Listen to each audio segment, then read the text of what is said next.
let's learn to breathe again and switch it up from Five Nights at Freddy's to something that's a little bit more chill. Little more, it's certainly, I would say more aesthetically pleasing. This game is actually really gorgeous, I think.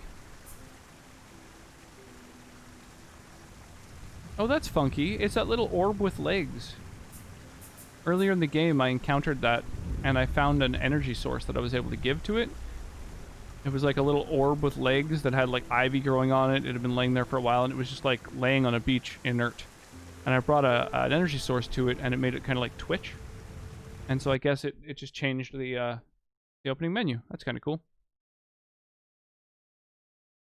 It seems like basically I'm going through the 4 elements. So we've gone and done one area where we had to create a bunch of storms to fight off a giant bird. And the first area you start at is like an island just surrounded by water.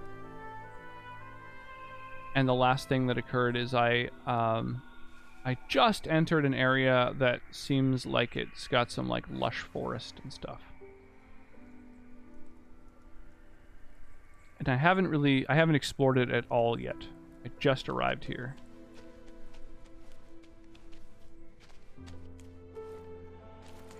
The shouting mechanic in this game really reminds me of what's it called? Journey? Is that the name of the game? It's only about a 2-hour long, also quite artistic kind of little game.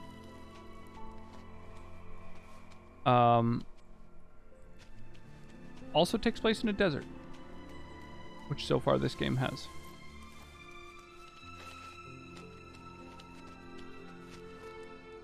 There's a lot of doorways in this area actually, so we've got a lot of places we can explore. Let's pick a direction more or less at random and just commit to it. See what happens.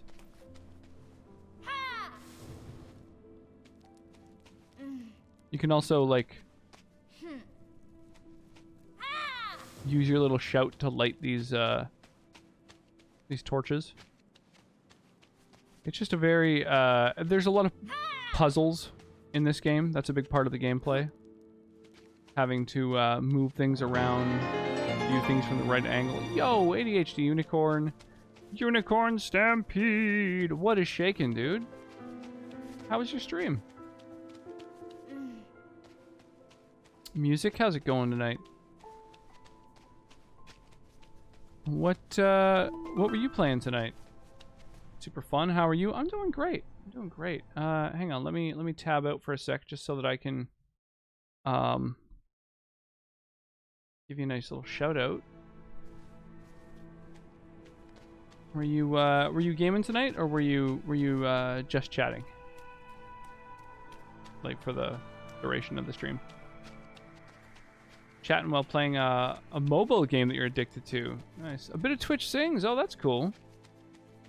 Sounds like a fun time.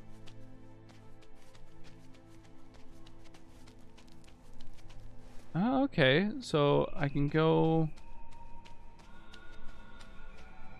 There's a few different paths to get up here, I guess. Huh. Five Nights at Freddy's? That's funny. We just switched over from Five Nights at Freddy's because I was totally, completely stuck on the very last... Oh, really? Is this like the Lost Forest in Ocarina of Time? Where I keep, like, going through a doorway and emerging somewhere kind of wild. Go through here. Hang a right and a right. And then, okay, maybe not. Or maybe, yeah. This is weird. Wow. Slenderman game, interesting. I would say the Five Nights at Freddy's had quite a few jump scares, which were very startling at first, but then I got used to them pretty quick. So for me, I think like Outlast was probably a scarier game, which kept being scary throughout, kept doing new things. Resident Evil 7 was also quite a scary one. Oh, what the fuck? Oh, this is totally like a Lost Forest kind of thing.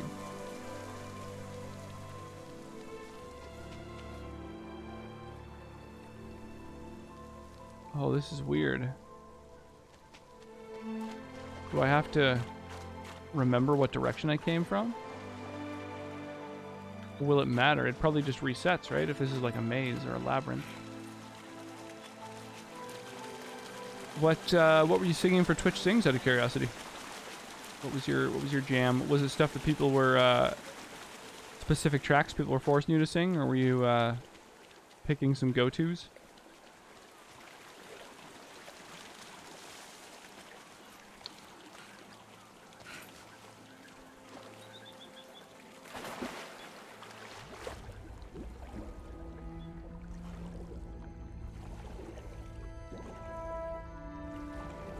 Oh, nice. I like that you get these like big fucking oxygen bubbles, like you're playing, you know, Sonic 2 or something.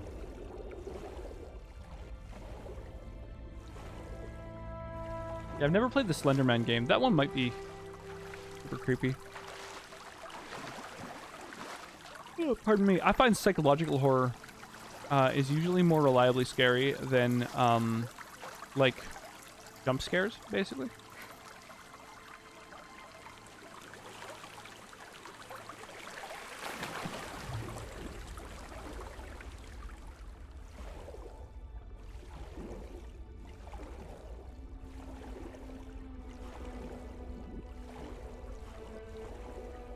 This is a cool area.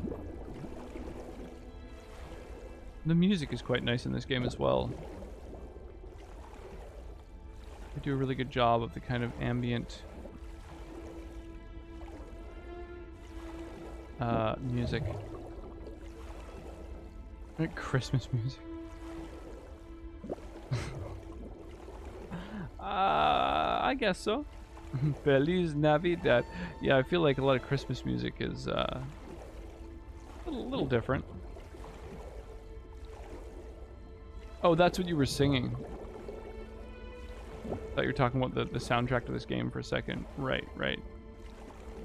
You were singing Christmas music? That's funny. I mean, it's winter in the southern hemisphere. Hey, Dark Desta, thank you so much for the follow. I appreciate that. Welcome to the stream.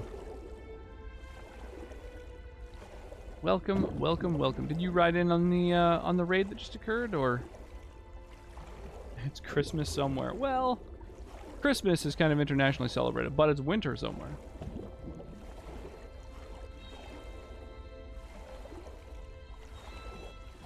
I think it's wild that in like Australia they celebrate Christmas in like the heat of their summer in like 30 some odd degree weather. So for them, you know, all the songs like Let It Snow, it's just kind of like, well, it doesn't quite make as much sense.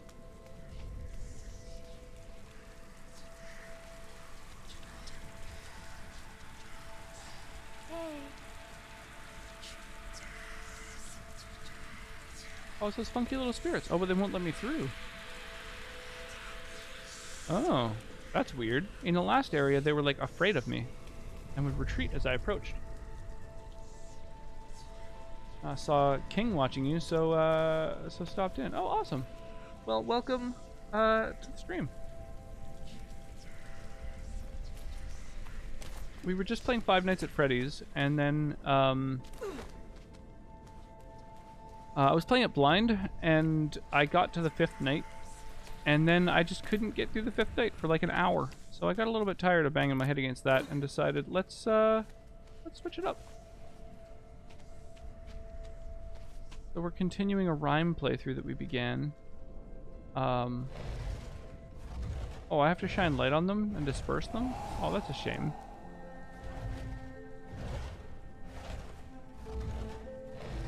I guess we'll leave the light shining there just in case they, like, come back or something.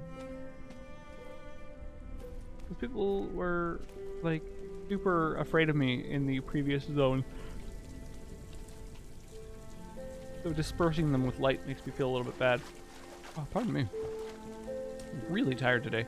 I only got about 4 hours of sleep last night. The downside of having a 1-year-old little baby is, I mean, I absolutely love her with all of my heart, but she is terrible at sleeping in. Doesn't quite get it. So she gets up at like 6 in the morning, kind of regardless of when I get up. And unfortunately, last night I went to bed sometime after 2 in the morning. It's a little intense.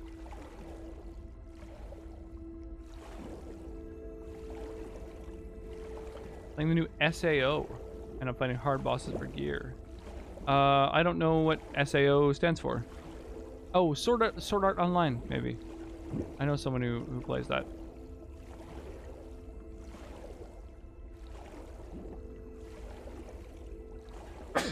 Oh my gosh, pardon me. Trying not to sneeze right into the mic. I went out and about today. With the in-laws and the little one, and went to the beach and stuff like that. But spending too much time outdoors starts to fuck with my allergies. Even this late into the year, like, it's not just a springtime thing. I say it was a lot easier to type for some. Oh yeah, of course. I was just trying to figure out what game it was, whether it was something I heard of, and I have heard of let's try that with some vowels. I have heard of Sword Art Online. I just haven't played it, and I don't actually know what kind of game it is. I assume it's like an MMO kind of thing, but I just assume that from the name. The game I like is called The Forest. Cool, you end up in a... I know of The Forest. I actually have that on my backlog. I own that one. That's something that I've been meaning to play.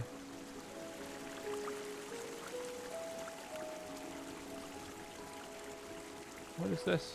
Weird little keyhole. Oh, these are the things they give you little flashes about your past or your history. That's kind of cool.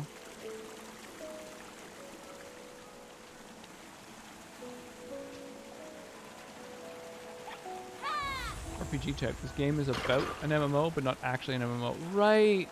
Okay. I've actually heard a couple people talk about Sword Art Online. Right. It's like not actually an online game, I guess. It's not really an MMO, but the universe takes place in an MMO, I guess. Or it centers around people who take part in the MMO. I'm not entirely sure. I'm guessing it's got kind of an anime aesthetic about it.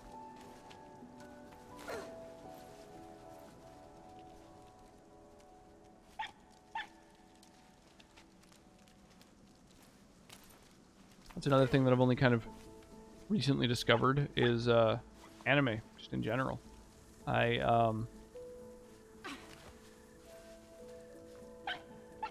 A lot of folks in my community were surprised that I had not played, or I had not watched rather, any anime movies really, and so we started doing movie nights on my Discord. So I've now the enweevening has begun. I've seen about probably a half dozen anime movies now. No spoilers, but when you play Five Nights at Freddy's 3, in my opinion, it's the scariest. Okay. Yeah, maybe I'll check out some of the other Five Nights games. They're not bad games, but they, I mean, based on what I saw by playing the first one, it's only like a couple hours worth of content. Not exactly like a super long game or anything. The newest one, once you get access to multiplayer, it's like an MMO, because the data for the new game syncs, so you can do the story with friends. And the progress saves. Oh, that's kind of cool. Although, when you say you can play with friends, is it like with a bunch of friends at once, or like up to 2 or 3 or 4 people at once?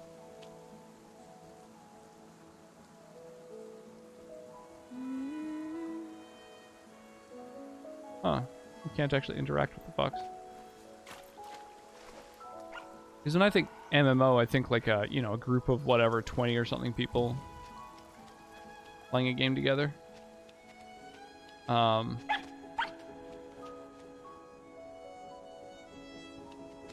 That shows a little boy using it, oh, to dispel the spirits. Oh, that's kind of cool. Oh, that's really cool, actually. Maybe I should bring another one with me. 4-member party, typically MMO party size. Oh, really? The only MMO that I'm really familiar with is WoW. And I didn't actually play WoW, but I thought that it was like, you do like massive raids and stuff with like a shitload of people. Oh, I see. I don't have time to go and get another stone.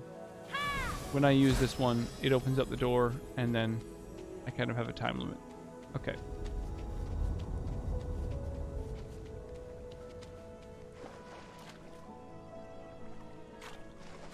Oh, pardon me. Too bad it isn't cross-platform. Yeah, that is a shame. It's weird that more games aren't, really.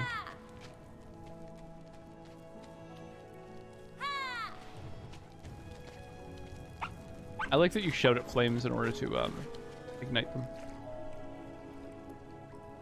Okay, I can't interact with that. Maybe I can somehow put this stone on it, or... Each party member can have an AI partner with them to bring the total of people to 8. Oh, I see. Interesting.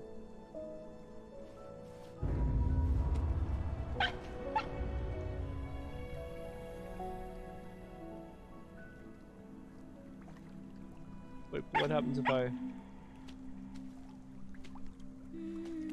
Oh, I can't shout at it to ignite it. Interesting. Okay. Oh, the fox seems like he's wary all of a sudden.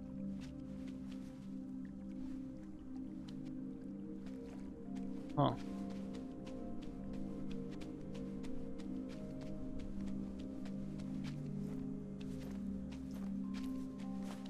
I've been trying to figure out the fastest way to travel. Whether it's running, rolling, or jumping. I suspect it might be jumping.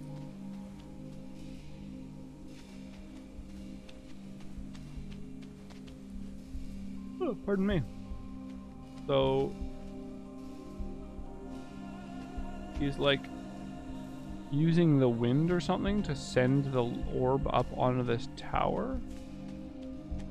Oh, or maybe that's like a little vision line. Like he's like it's a perspective thing, like I hold it in the right place and line it up with something else. I don't know. Oh.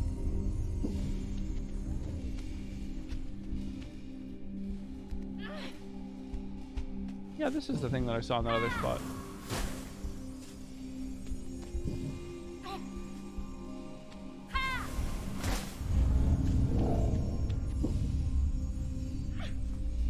Does it not get up though?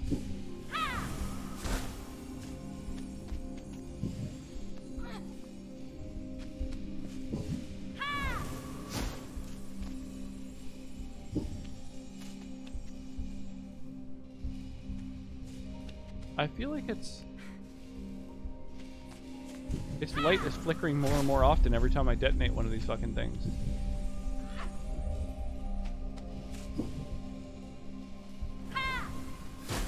Maybe I'm wrong, maybe I'm just tripping. Does it not kind of seem like it that little light is like flashing more frequently?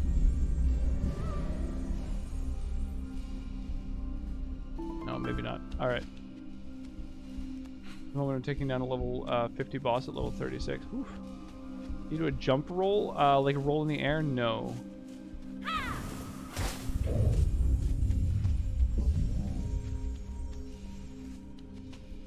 Or maybe if I like activate enough of these things.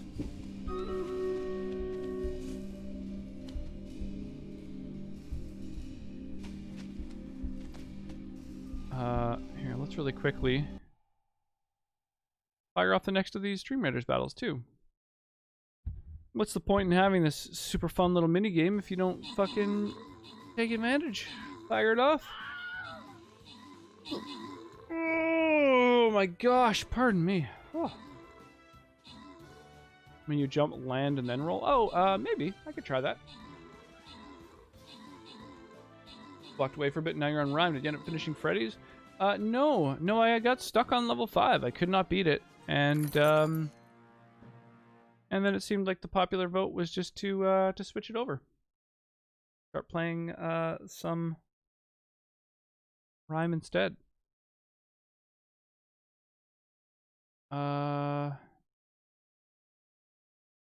Let's go this path and get the gold chests.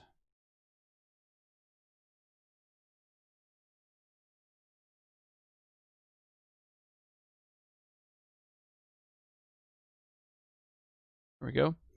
So on this particular map, any units that are placed on the purple area won't move. So only the ones that are on this absolute little outskirts here on the blue are going to actually chase down enemies.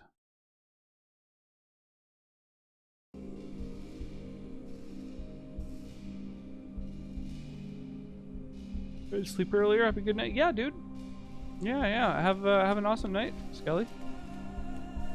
Always a pleasure having you swing by, and I appreciate the raid as well. Thank you, man. Oh, it like came to enough to move. That's really neat. Cheats.com. Yeah, I need to figure out what I need to do in order to progress through night 5, because it seems like I can't quite see how it would be possible.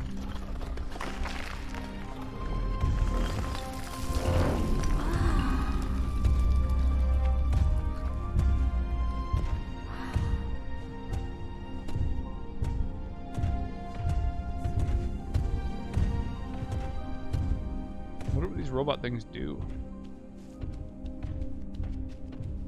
What is my purpose? What you doing, robot?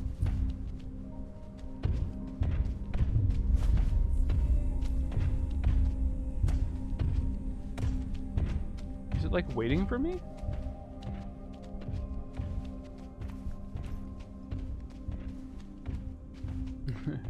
You serve butter. Yeah, have an awesome night, Unicorn. Thank you again for the raid. Always appreciate that. If you're looking for another very entertaining streamer, ADHD Unicorn is really really excellent streamer. Super energetic. He's got very fun streams, and he's an actual unicorn. You don't see those streaming very often.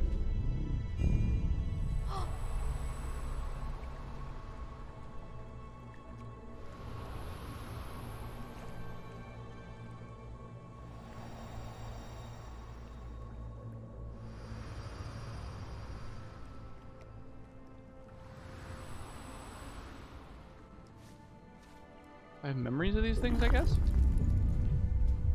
Hmm.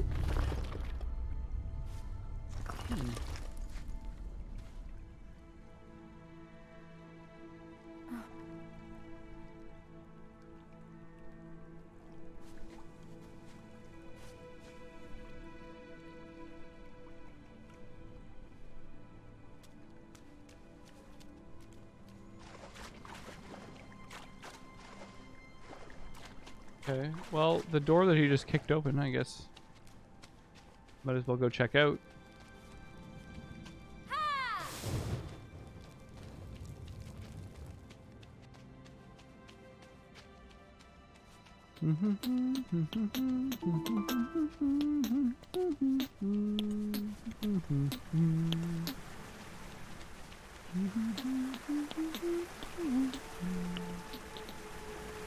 Oh, that's weird. It looks like a little face down there.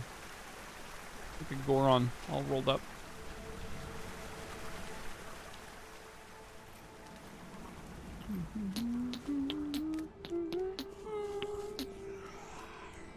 No, you can't really jump and then roll. Oh my god. This thing's like chasing me and wants to, I don't know, eat my soul, I guess?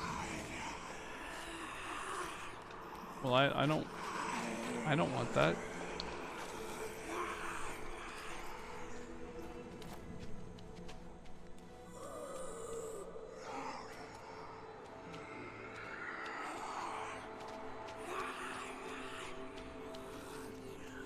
Oh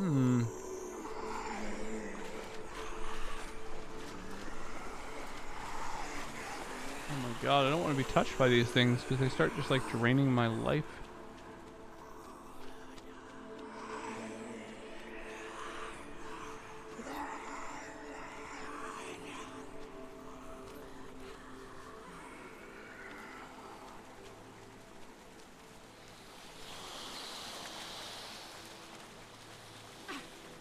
Oh shit, I've got a nuclear warhead now.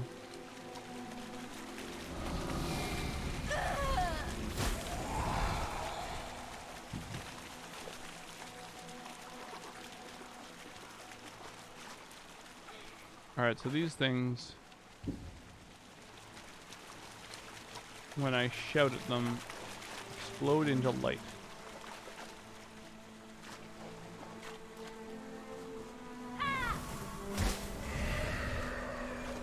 Oh, those things respawn.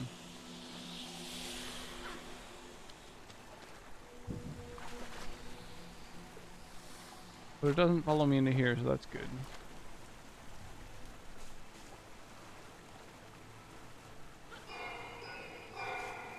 Oh wow, I can't throw it very far at all.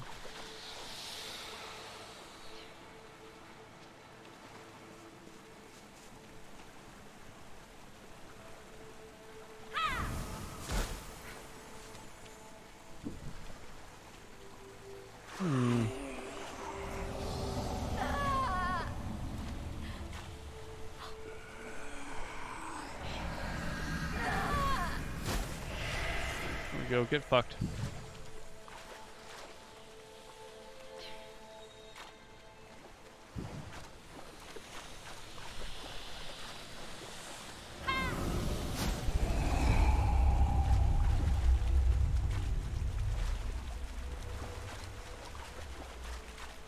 And now I keep like activating these little bipedal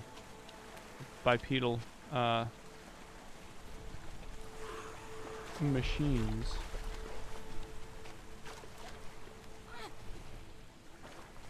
I wonder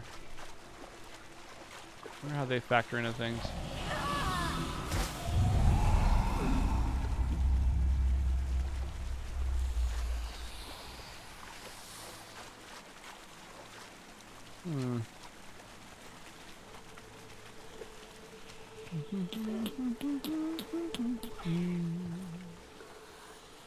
Oh shit.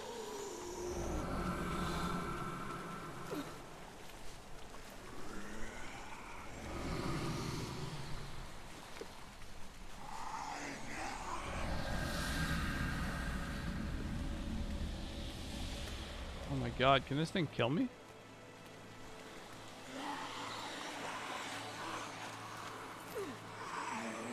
You gonna play something after RiME?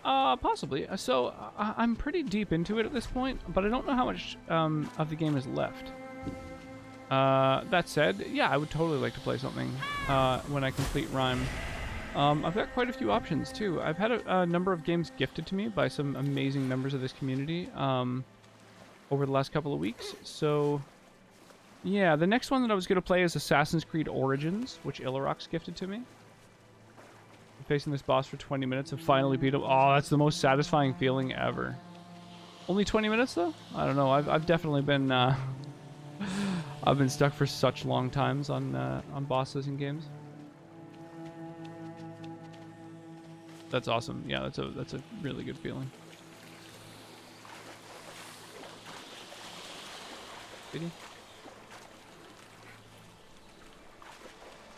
Not bad. So I don't know if Mr. Dockrid is still around, but he redeemed red wine for the drink of the evening. I don't know if that's something that you're into, or if it's something that I should figure out.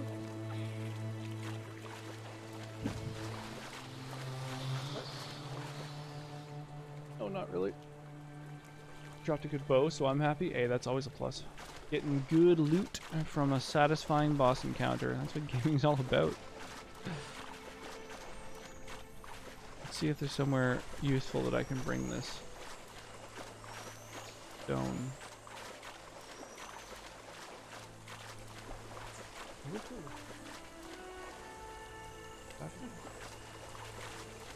I did enjoy it, and feeling pretty tuckered out. Thinking that might be yeah, something to give me a little jolt of energy.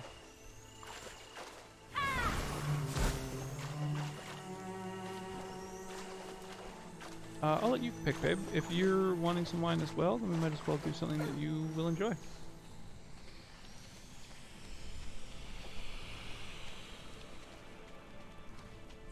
Oh, I was just showing the one that I picked up yesterday. Because I was saying that might be what I'm drinking if you're not into having a wine. My current bow is 152 damage. The bow he dropped 162. Well, that's pretty legit. Increase of 10 damage is something. That's like is that about a 7% damage increase or so?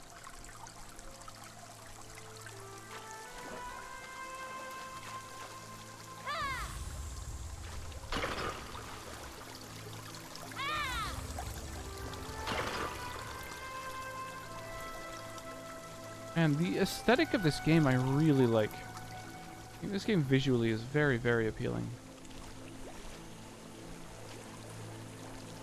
Oh, this area that's dry looks like it's meant for water to run down it. I wonder if there's a way... Thank you, sweetie. I wonder if there's a way for me to sort of re-enable the waterworks. Is this a wall I can climb? No. No, it isn't. Okay. Roughly, but the skill scaling makes the damage a lot higher. Ah! Right, so there's the base damage, and then you add a percentage to that based upon your skill, I guess? Meaning that 7% base damage actually represents a higher percent increase of damage.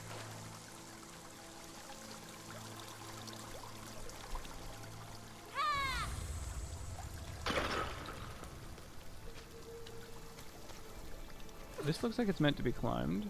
Oh, I see. I see.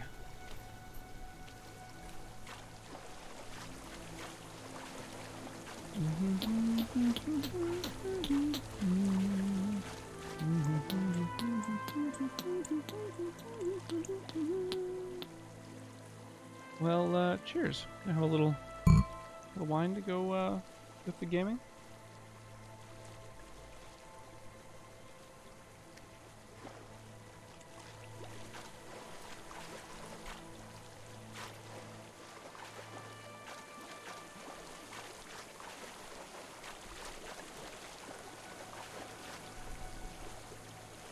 Which did you open, babe?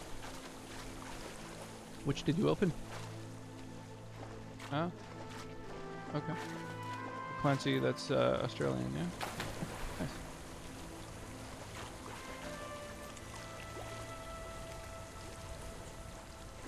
Hey, rank 100 exactly. Nice.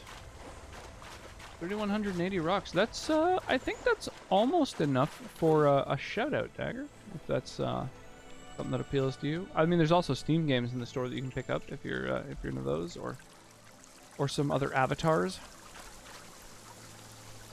Who have you got for your avatar right now?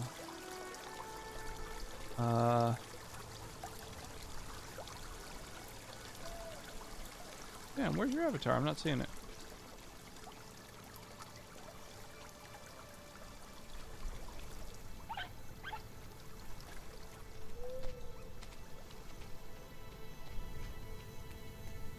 Example would be base power on my strike Nova is 480 a hit times 4 base wise, but I have the multiplier, etc. Oh, I see. So it's a multiplier.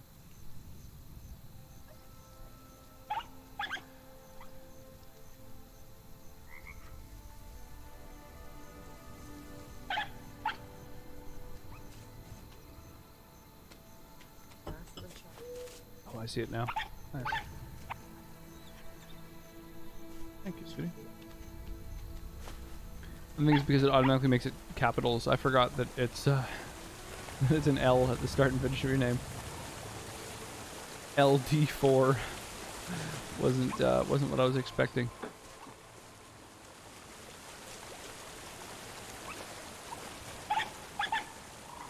I guess maybe I'll just follow the fox. Oh, I see. The other areas are basically cut off. Alright. Oh, I can't jump up there, fox.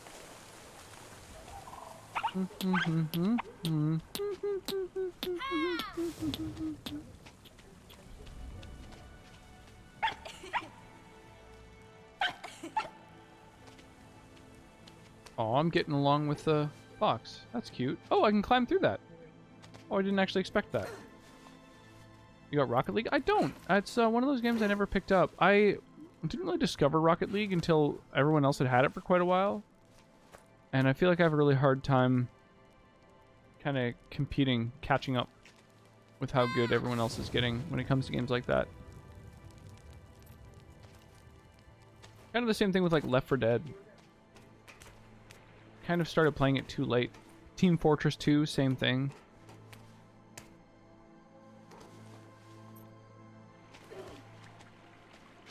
Like years after after the kind of hype went away, and so it kind of was like just the diehards were playing at that point, you know? It's kind of how I felt, at least.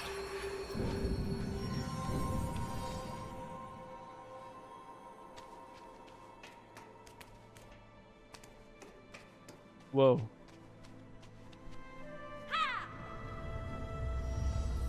Oh, the thing rotates.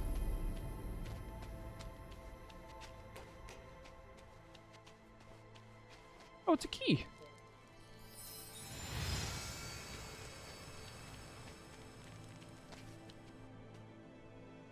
Next attack I get has a base power close to 4K and hits 9 times. I hit so much harder when I unlock it. TF2, played that ages ago, loved it back then. I was super late to the party, so I didn't really play much of it. Oh, I see. So when the moon shines on the doorway, it opens. So I can open up different doorways by shouting at this thing so that it rotates and shines moonlight on a thing. Awesome. Where that big chamber in the middle really lags for some reason. I imagine it's because there's so many water effects. I still peek on it every now and then. Nice. I've known quite a few people who were like super die hard into it.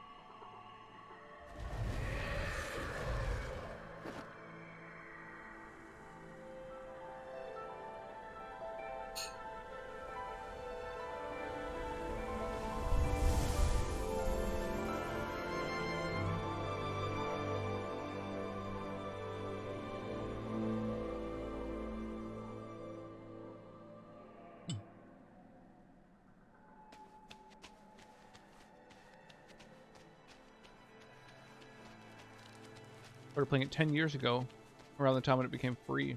Apparently I was considered late too, since I didn't pay for it. Yeah, I probably discovered it definitely when it was free. And yeah, I'm just such a filthy casual.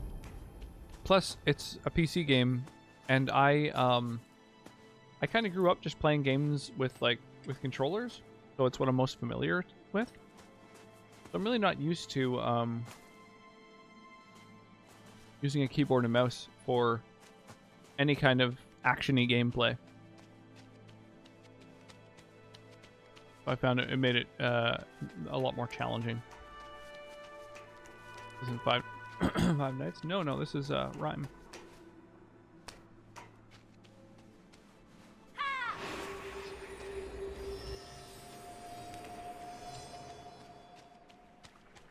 Whoa, that's neat. It just changes this chamber completely. Well, that's really neat. Same here, I was a PS2, PS1 boy. Yeah, me too. I started on, like, Super Nintendo was the first console I owned, so Yeah, Super Nintendo, N64, PS1, PS2, PS3.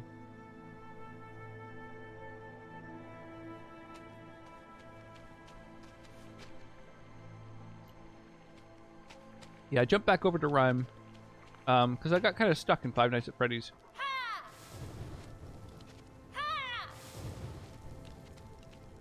And yeah, I figure I'm like a few hours away from the end of this game. Surprised your heart monitor gives you a higher beat when playing RiME instead of Freddy's. The thing is, when I play horror games, I'm really focused on not getting scared, and I think that I kind of enter like almost a zen state, which lowers my heart rate. I actually noticed that my heart rate when I play some horror games is lower than just my resting heart rate.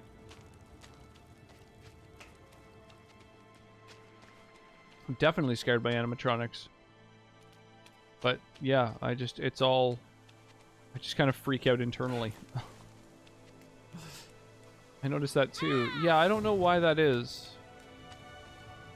Maybe these doors will open if I shout at these torches? Nope.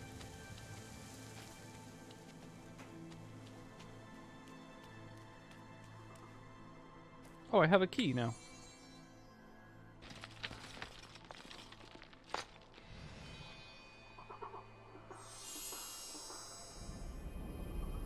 Ah, it unlocks the tree.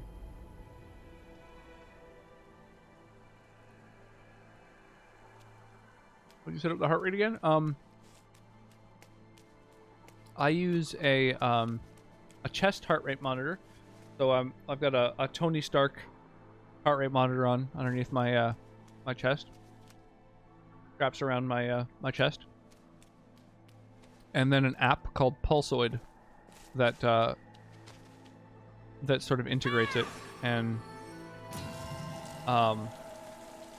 sends that information to a thing that's compatible with OBS.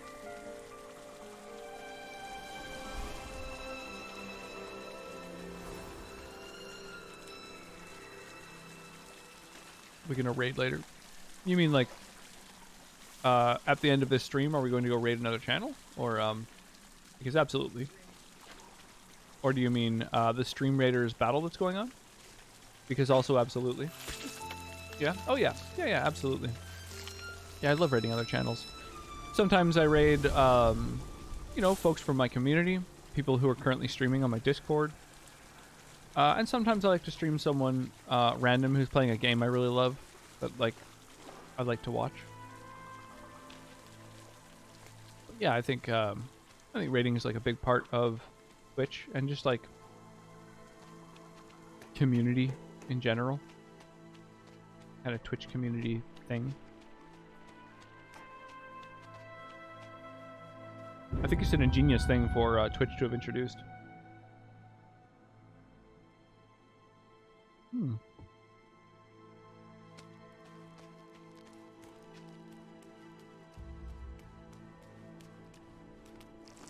Aha! Statue. Where are we going with you? Can't actually go very far.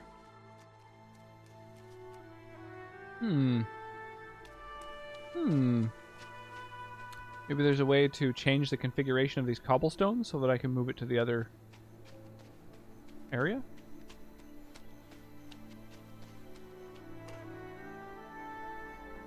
Oh, we need an orb for that. Okay. Got 17 viewers right now. I think a good raid is coming up later. Yeah, probably. Yeah, I find usually most streams by the end of the stream, you know, I usually receive a raid here and there, and I often end up, you know, finishing a stream with about 20 or so viewers and lurkers. And I think that, yeah, it makes for kind of a nice raid. You know, can make someone's night sometimes if they don't have a ton of viewers.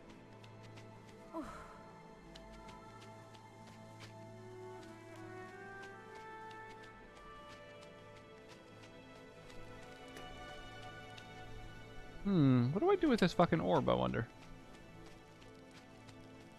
I mean, I can put it on that pedestal, but then I'm just in an area where I'm kind of trapped.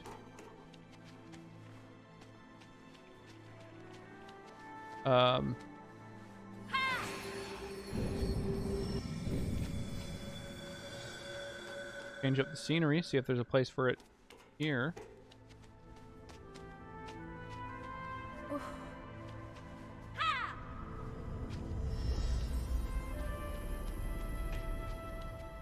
Right, that's where I got the key. Actually got Twitch like yesterday. You're probably my favorite streamer so far. Oh, wow. Well, I really appreciate that. And welcome to Twitch. That's super exciting. Yeah, I've been streaming for just over a year. I started in May. May 24th, I think, was my absolute first stream. So it's been about a year and then like a month and a half. My very, very first stream. And yeah, I like to just stream all kinds of really great games. I'm fortunate enough that I've got a really amazing community. Like, there's a Discord where folks hang out often, and oh, I just understood what's going on. When I step into that door and shout, the door closes and then opens and it's a different area. I thought it was like magic. But what it is it's a fucking elevator. It goes down, up. That's what's going on there. And across from it, there's another elevator. But it goes up one more floor. So I have to figure out how to get into that doorway down there.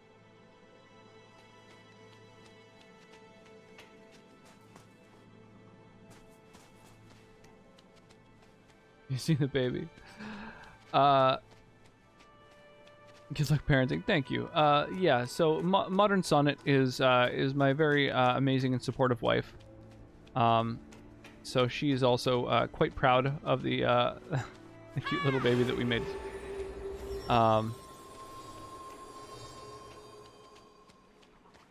And yeah, she always likes showing her off. So I need to get in this elevator. I see there's this weird little dotted line. Maybe...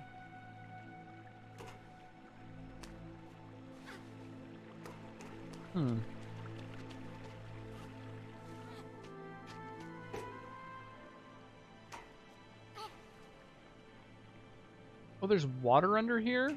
Oh, that's also kind of fucking with the game. There's so many effects happening. Oh, it's really lagging up the game. That's crazy. Wow, I haven't encountered this yet. I guess I'll have to lower the graphics. That's fucking wild.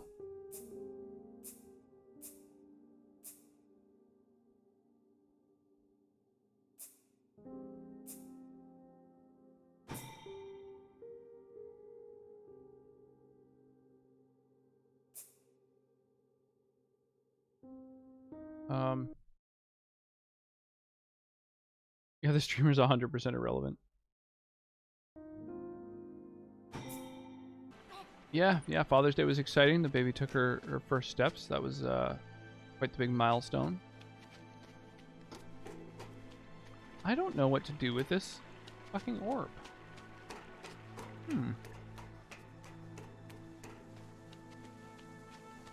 My dog had a serious dilemma. I saw his wife for a cool family. Yeah, totally. I'm, yeah. I mean, she's being silly. Bragging. You wanted to pee and poop, but you couldn't decide which to do first. Oof, like 3 FPS. Yeah, that was rough. Alright, we're just gonna leave this little stone in here and maybe go check out a different area. I don't really know how to proceed. Maybe we'll try this once more. Okay, so we have this little stone. Spot for poop and then sit to pee before getting up and running in a circle and doing it again. Well, good. I'm glad that the dog decided which to do first. Okay, so we go in here.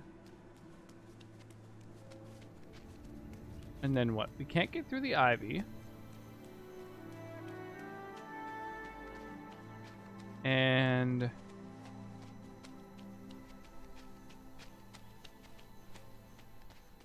We can't get through that ivy. And then we've got a pedestal here that we need some sort of special orb for. Hmm.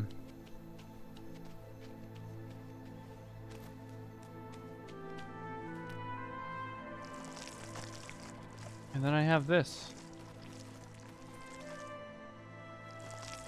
And I don't know where to bring it.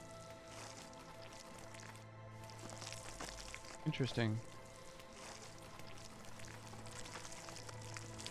I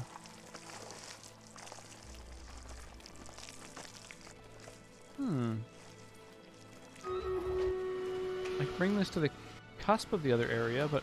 Oh, maybe I can block the door from closing. Ah, I think I've got it.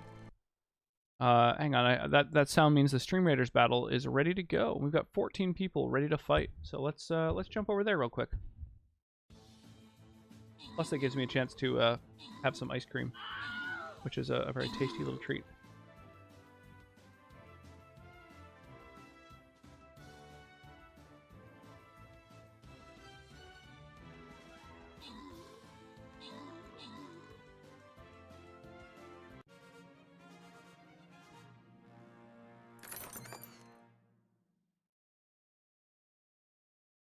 Three kinds of ice cream.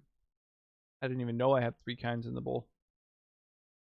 Okay, let's go to the bottom path so we can get this treasure trove. A strange piece of the sky seems to have fallen to the ground.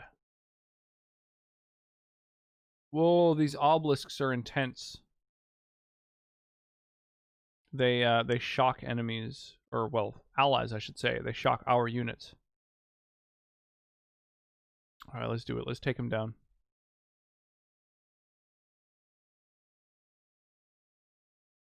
Yeah, this ice cream is quite nice.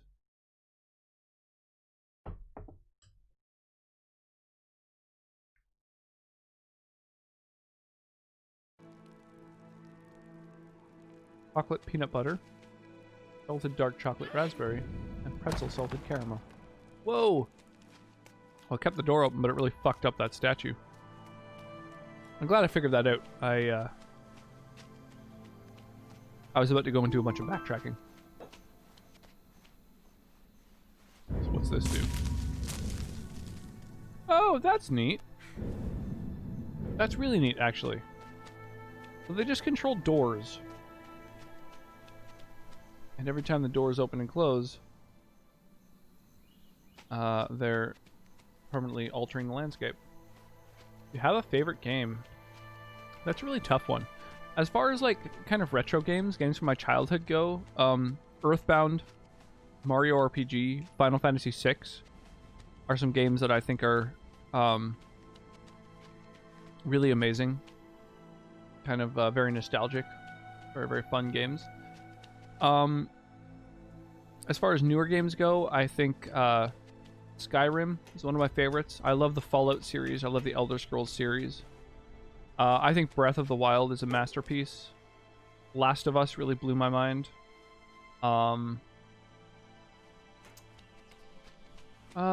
What else? I was surprised at how much I liked Shadow of the Colossus. I played the Shadow of the Colossus remake since I've been streaming. That was a really fun stream and a really fun game.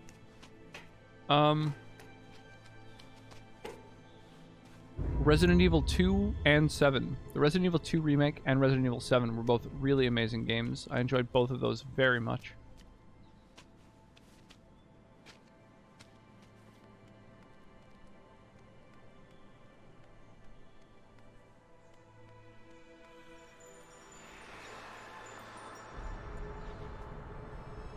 Oh, I moved the orb over onto the other thing. Oh, that's cool.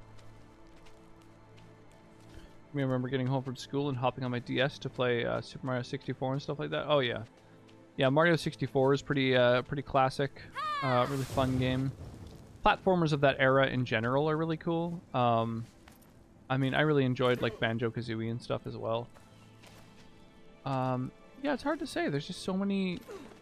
There's so many good games. I really like just good games. I like games generally that have either a really good story, like The Last of Us, really blew my mind. Like Really, yeah, that game really took my breath away. Or really good game mechanics.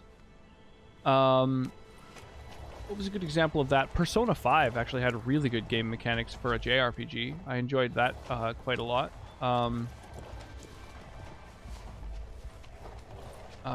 What else? Or like really good sort of art and aesthetic. Like this kind of game, or Journey.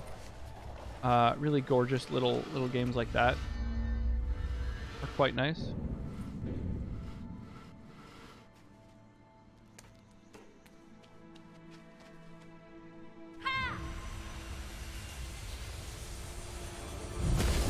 Tyranny was really good. Yeah, I enjoyed Tyranny a lot. I haven't played Pillars of Eternity 2. I know that's one of your faves. The first Dragon Age game I really enjoyed a lot, and Mass Effect, Knights of the Old Republic. Kind of all the games that those guys made, I enjoyed a lot. Planescape Torment, really good game.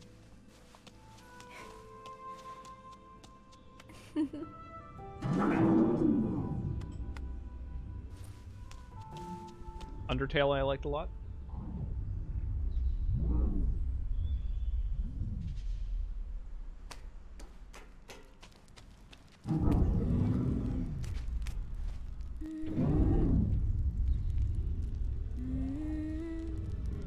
You're gonna buy KOTOR and play it in bed in your free time on their phone? That sounds like a super legit way to spend your time. That sounds like a lot of fun. The one downside of KOTOR is I don't know how the mobile port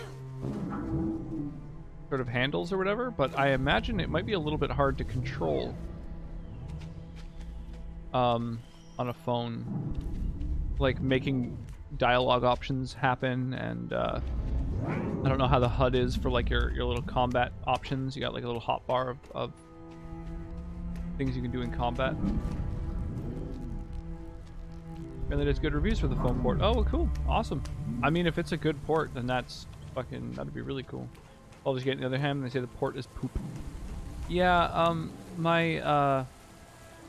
our roommate tried to play Planescape Torment on Android, and said it was really, really rough trying to like make decisions. It's like super easy to kind of fat finger and lock something in that you don't necessarily want to.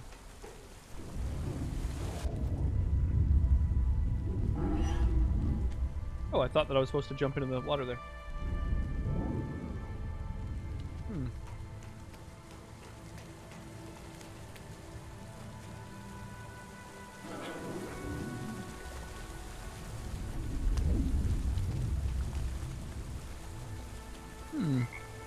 There's no way to climb down or anything.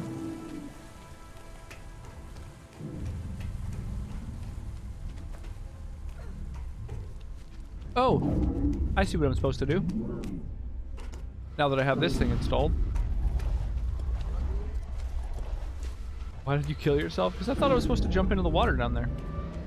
Head to the next area, but no.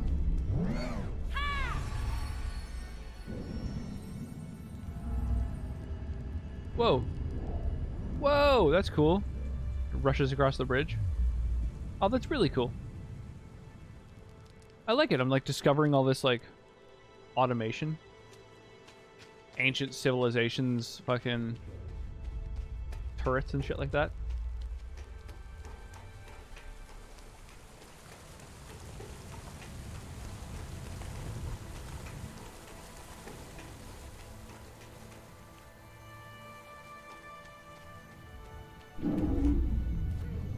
Yeah, the little one had a bunch of fun building sandcastles and picking up seaweed.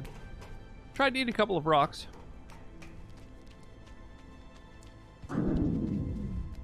They made some changes for the foam port, but I'm not sure. Okay, cool.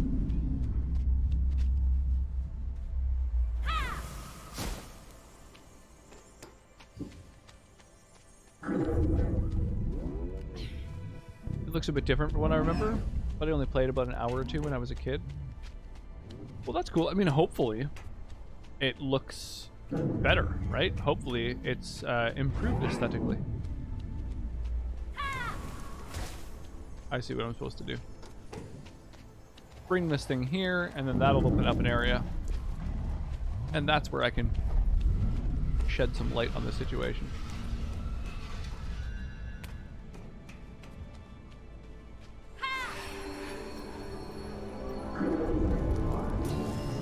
Whoa. Whoa. What? What is this? This is a whole fucking thing.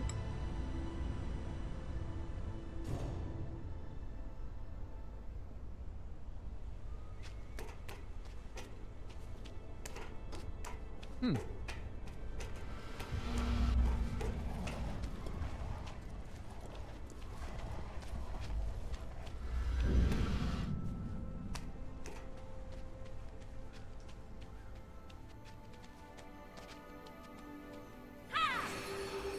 Is it a screenshot on Discord? Well, later if it looks different. Hmm.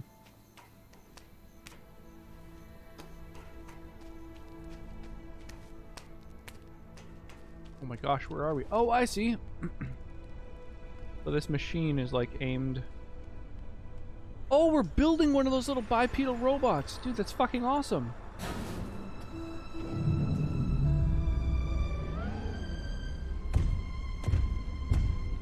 It's all wobbly legged.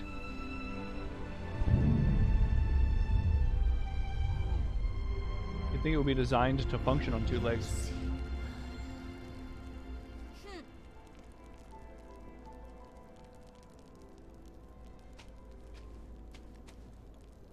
Plans on Thursday? That's good to know.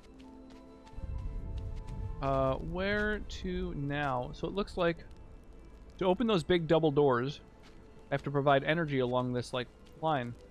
So I've got to go here with an energy thing, and I imagine I'm supposed to bring that bipedal robot up to this pad. So I think that's what I'm going to try and do. We'll see how that works out.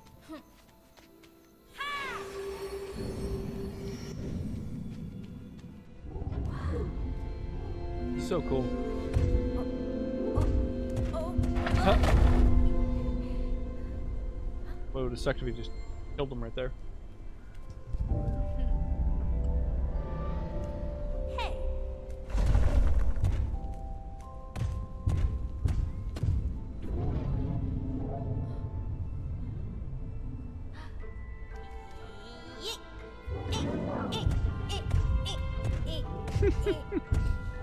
He's teaching it to walk. This is adorable.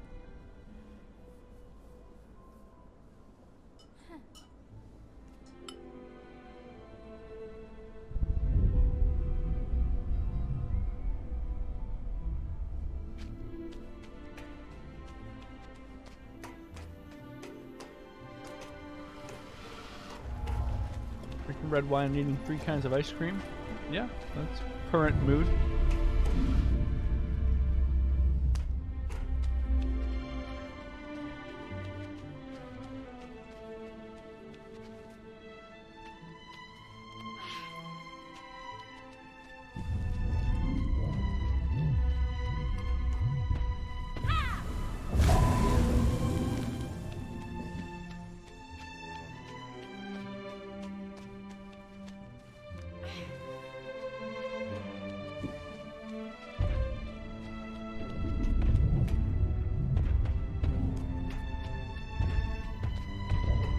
Oh, I see. Like, it runs over to where I am.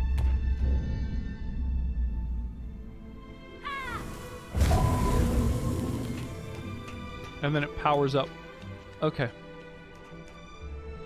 Alright. I think I get what I have to do. So this thing needs to be on this pad.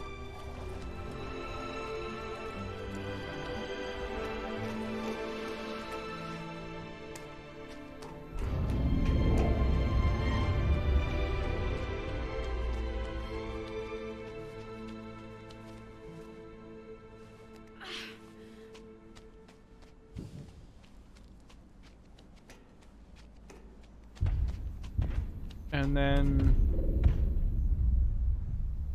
How do I get this robot upstairs, though?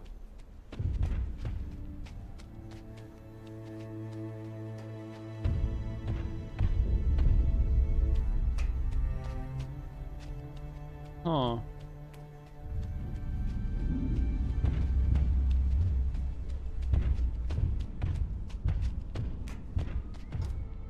Well, upstairs is where I need it to interact with a point that allows this door to open.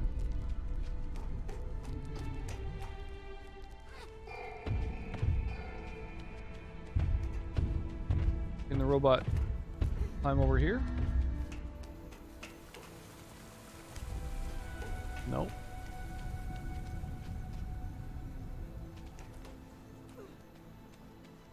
Oh, does it straight up fetch? Oh, it follows the fucking orb. Okay, that's an interesting mechanic.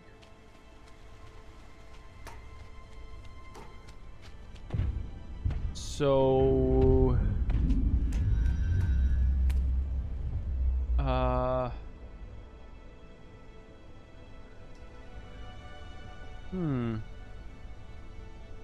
By the robot, does anything power points? The only things that power points are one of these crystals I'm holding will power one very, very temporarily when I use it, which wouldn't be enough time for me to run all the way downstairs. Plus, I think it's just as hard for me to get one of these orbs up there as that robot.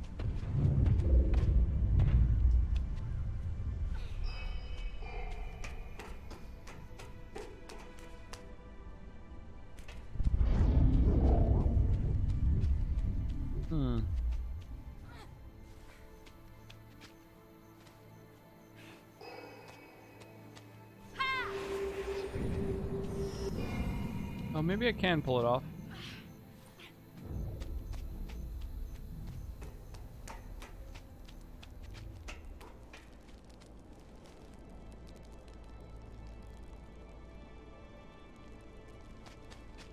Thing is, there's nowhere for this orb to go up here, except if I just, like, use it on this point. And then just try to get down as fast as possible.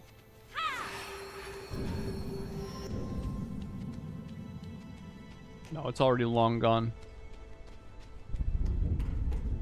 Look at that point again, the one upstairs. It's got the same logo as this on it, the same icon.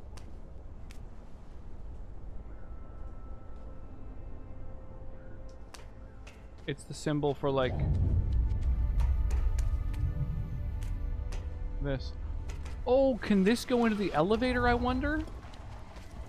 Oh, that would do it. That would do it. Okay, because that thing powers them too.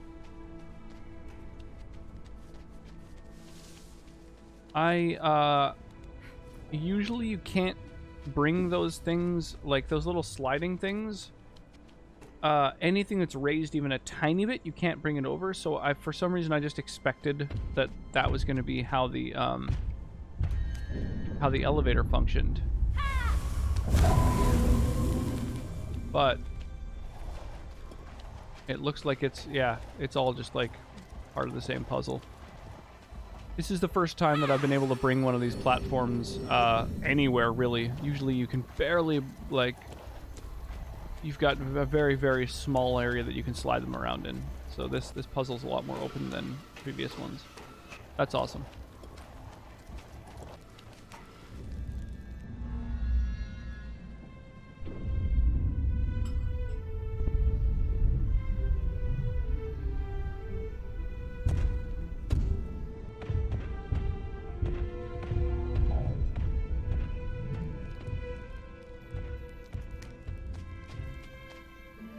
I mean, once it goes through there, do I even need it to still be open?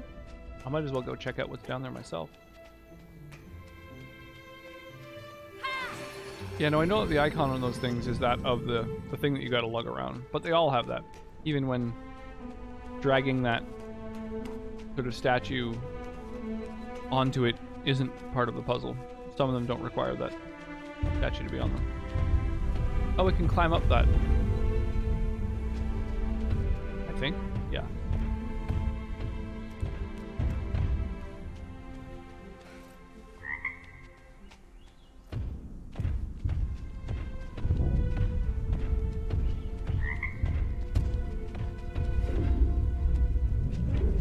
Can you somehow interface with that?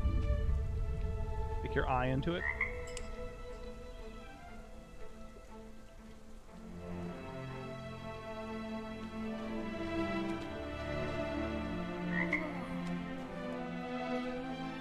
Well, I guess not. Oh! Oh, I have to open the door for it. I see. Okay. Alright.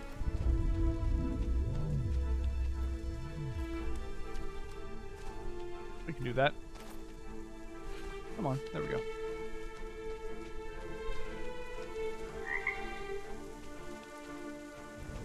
I bet this opens the door. Easy every time.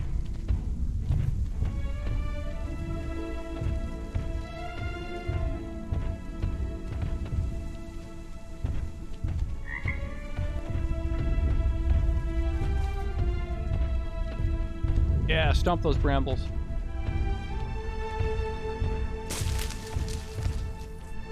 Oh, fuck yeah. Show me what you got.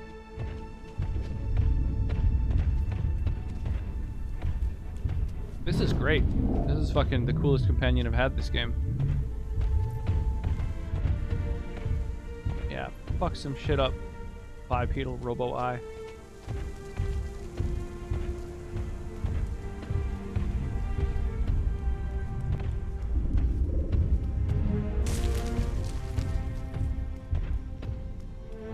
Walks very awkwardly though. Yeah, I feel like it's supposed to have like a kind of awkward, gawky personality. I mean, he did try and show it how to walk at one point. He was having such difficulty with it.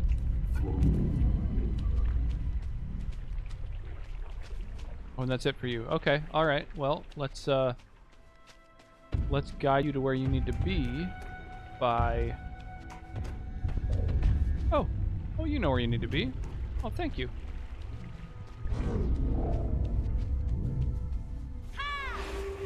Like it hadn't learned how to use the legs right. Yeah. I like that. I think it's kind of cool. Gives this sort of structure, this robot some personality.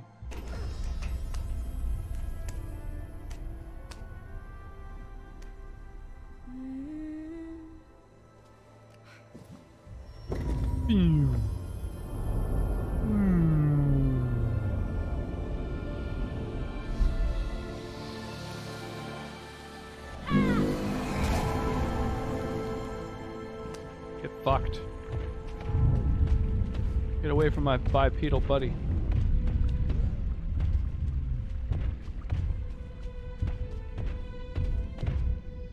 Okay, if that's where we're going next, we can do that.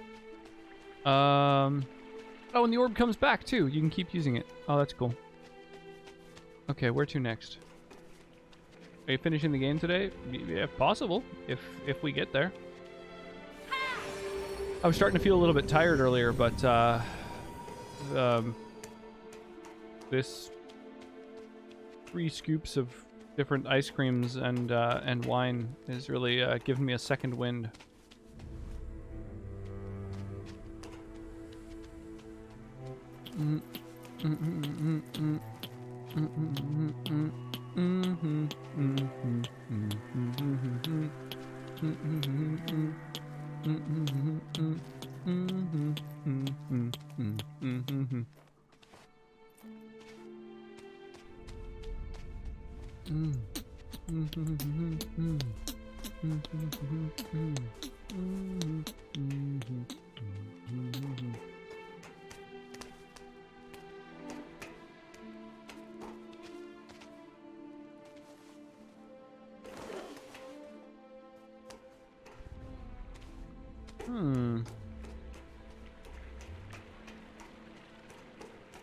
Oh yeah, of course, I can just use this orb. Derp. Thursday can be Origins. Probably, yeah. I mean, I have had, I think, 2 other games bought for me now. So I have to check how long they are. Because if they are just, like, single stream games, I just assume play them, like, before as well. Simply because I think Origins is going to be multiple streams. But it'll definitely be during this week that I'm playing Origins. I'm looking forward to it, too. I'm not, like, trying to avoid it or anything. I'm just trying to make sure that, you know, all these games that people keep freaking buying from me, I can get out of the way, beat them all, and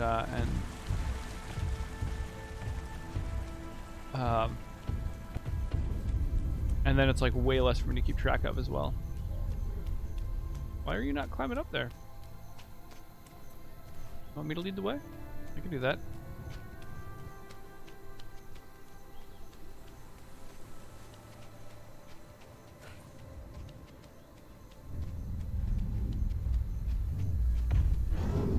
Yeah!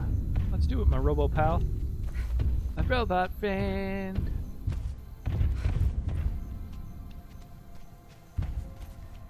Hey there, have I told you about my robot friend?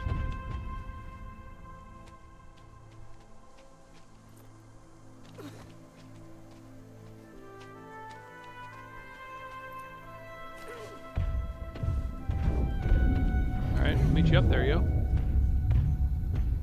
I'll take the high road and you take the low road. Okay, not 100% not what I tried to do there. I don't know why I went leaping over to the side like a maniac.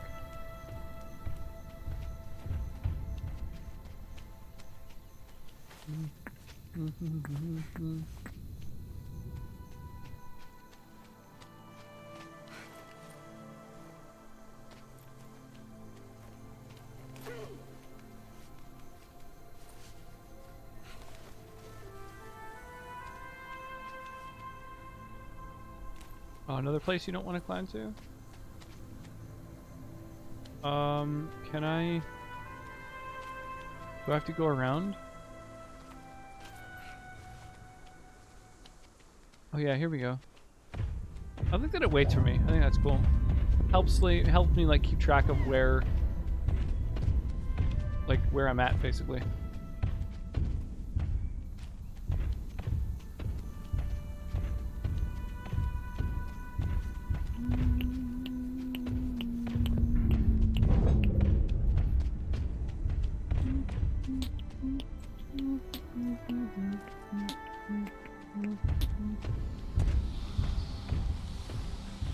Oh, I see you fucks.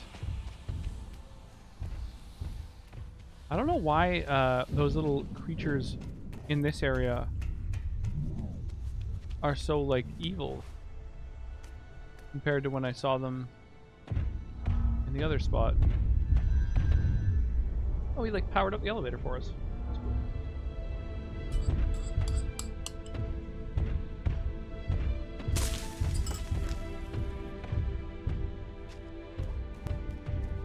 Boy, this eye knows a hell of a lot about where we're going. Exterminate. Powering weapon systems.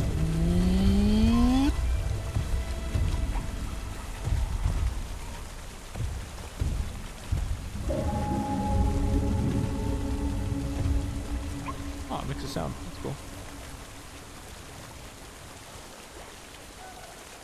Awesome, well I got a fucking robot friend and a fox friend now. This is awesome.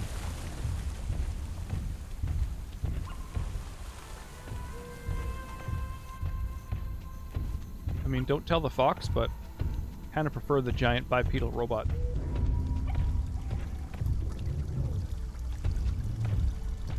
It might not be a magic little fox, but it's got some fucking personality. I don't know, what would the fox say?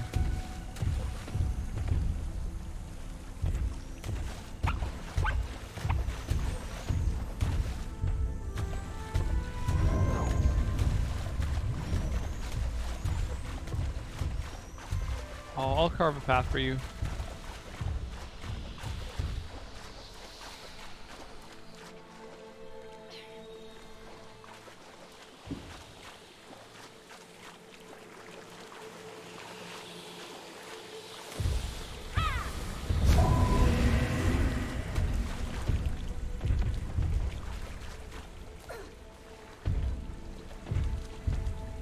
Yeah, there you go, Robo Pal.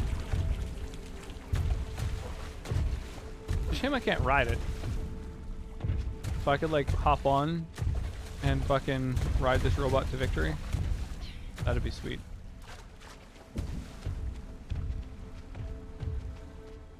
I mean, I understand from like a game design standpoint why I can't, but you know.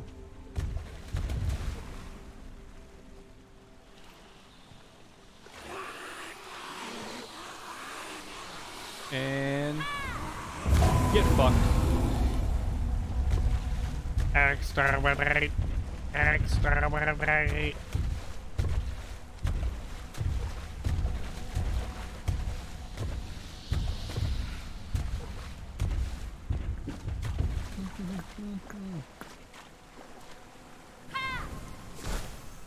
Can I give some life to that one over there? Oh, I missed it. Oh well. Oh, fuck you. I'm gonna go save my robot.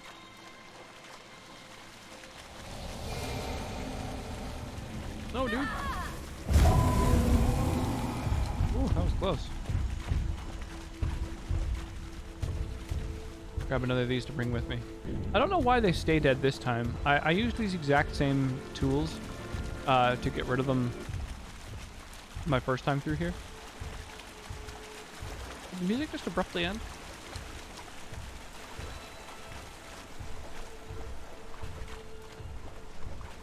That was weird. Maybe I'm wrong. Maybe I'm hearing things. Seems to be back now.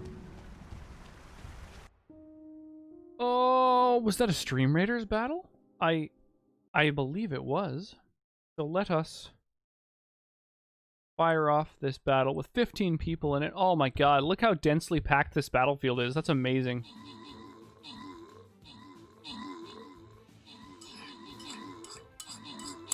And let's finish this sugary treat.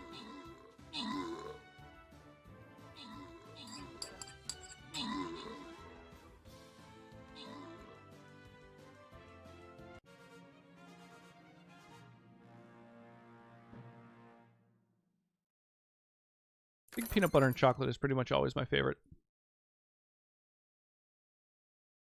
So this is a treasure trove. This battle, every one of these treasure chests that that you destroy gives you a chunk of cash. And this, the Dark Heart, is like a mini boss. Kind of wild that it spawns here. Each of those treasure chests can also be a mimic, though. So be careful. Mimics hit really hard.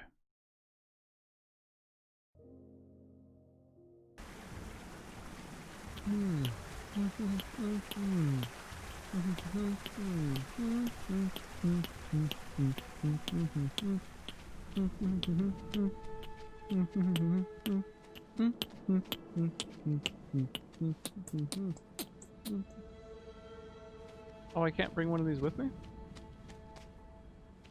That's what I mean. There's like these kind of arbitrary boundaries where you can't bring some things. Alright. Onward, Robo Friend. Alright, getting tied up under its legs hinders my progress. Good enough.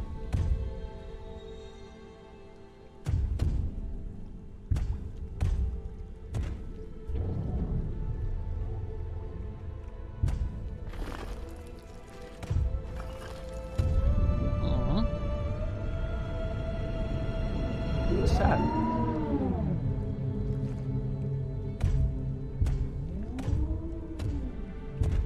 The weird name, but Chubby Hubby is best ice cream. Does it have peanut butter and chocolate in it? Because otherwise that's a tough sell.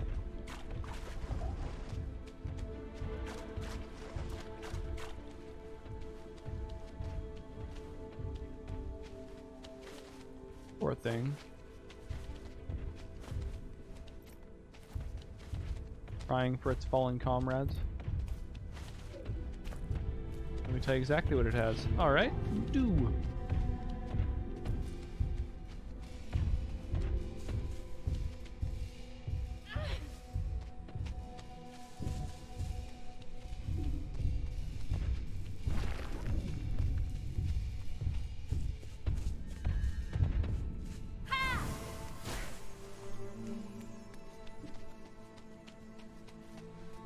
Okay, what did you just activate, robot? Something up on this pillar, I'm guessing?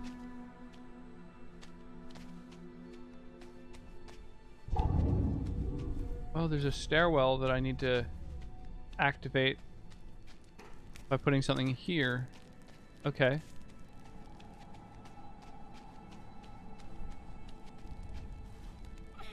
Fudge-covered peanut butter-filled pretzels and vanilla malt ice cream with fudge and peanut butter swirls. Yeah, that sounds good.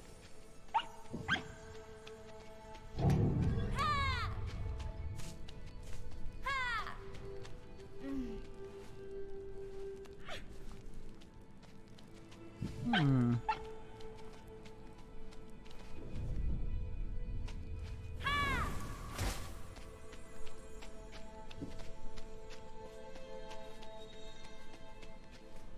Alright, so there's these alcoves with these, like, fallen guardians in them.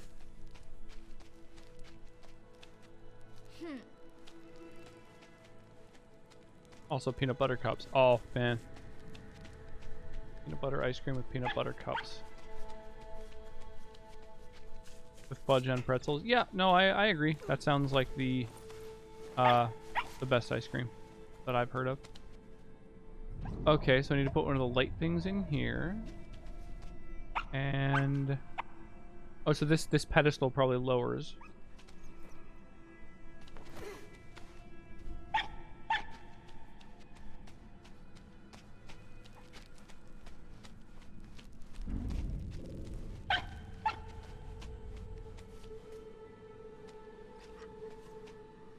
Hmm.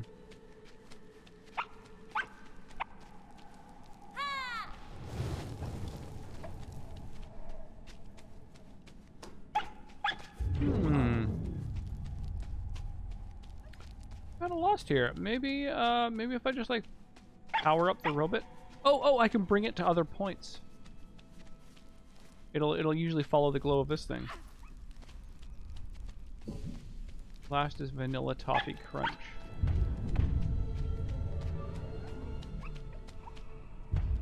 Vanilla ice cream with fudge covered toffee pieces.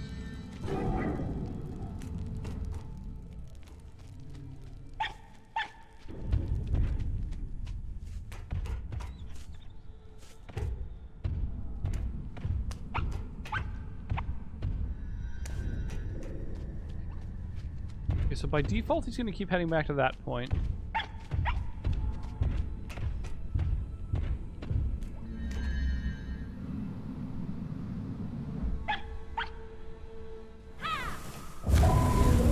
Alright, that'll lock him in place for a moment. Grab this. Oh, he just fucking resets immediately. Okay. Okay, then we'll have to do this one instead.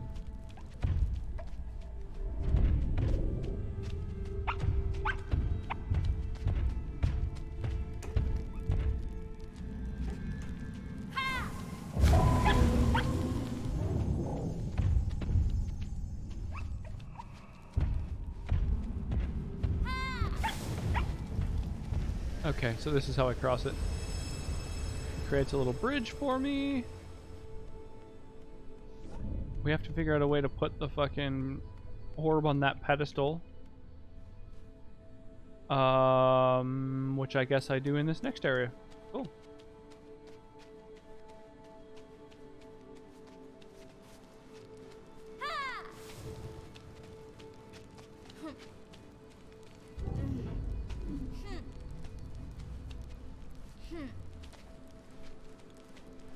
This game has really cool little puzzles. The world is still very mysterious. Like, there's another red-cloaked figure that I've seen a number of times. And I feel like it's kind of been implied that maybe I'm, like, the son of some kind of king or something.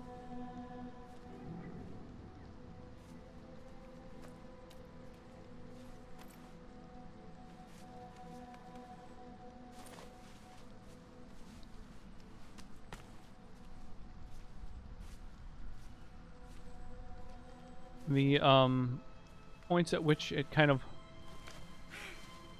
locks you against a wall are very intuitive as well. I like it.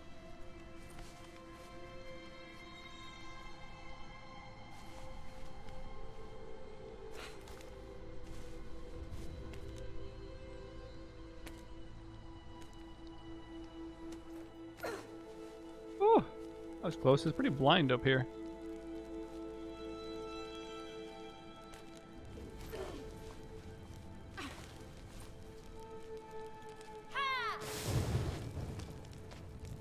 I love it. I love the yelling at torches mechanic.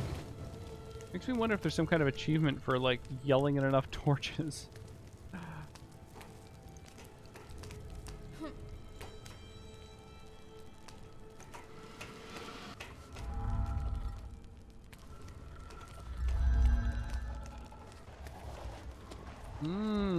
There we go. Okay.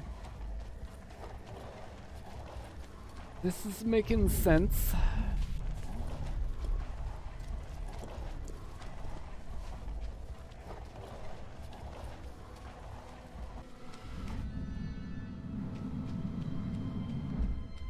So we leave that there in order to create a bridge so that we can place this orb on a little pedestal.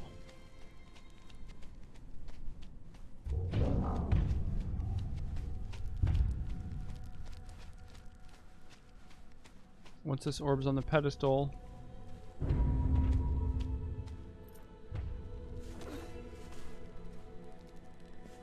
we can move this block over here to make some stairs to climb up.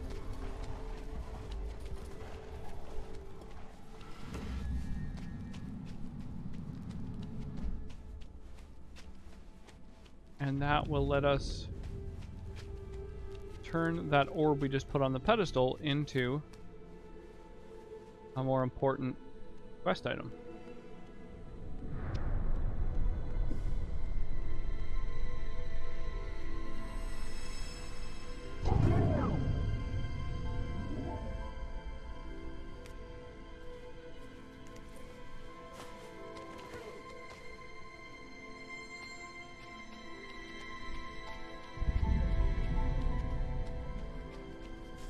Go. Now what is it? Oh, it's one of those things where it relays and powers a bunch of shit up. Hey, I've got more friends now. Palace defenses activated. Target acquired.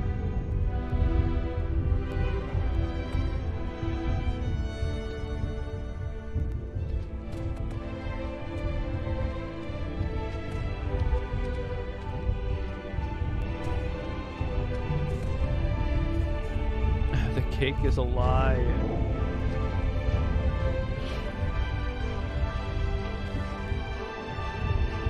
Oh, these poor little shambly guys. Here, let me power you up. Oh, it doesn't revive all of them, but all the ones in those alcoves are back, turned on. Back and better than ever.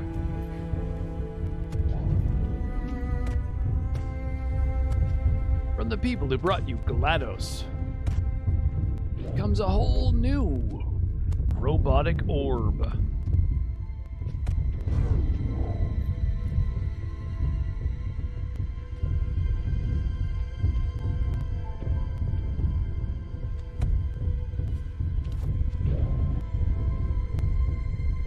Whoa. You seem like you know what you're doing. You seem like you're very deliberately standing in an alcove and casting a shadow.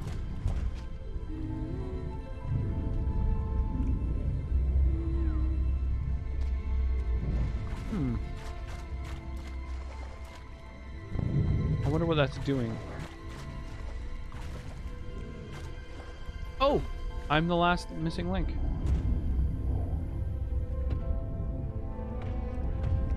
Yes, go through, my minions.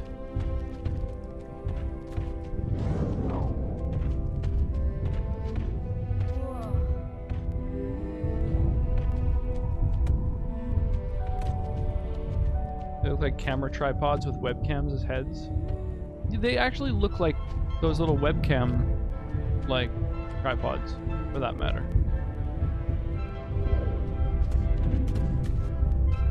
Yes, go my Logitech army.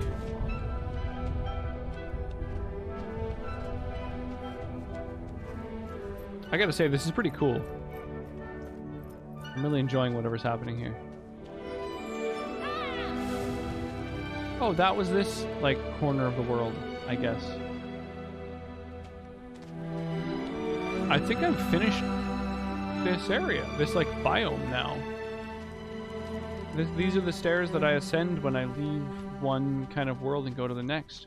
The previous one, the little etchings on the stairway showed the bird that I fought with the lightning. And now it's like plants and life and growth and these fucking titties on legs.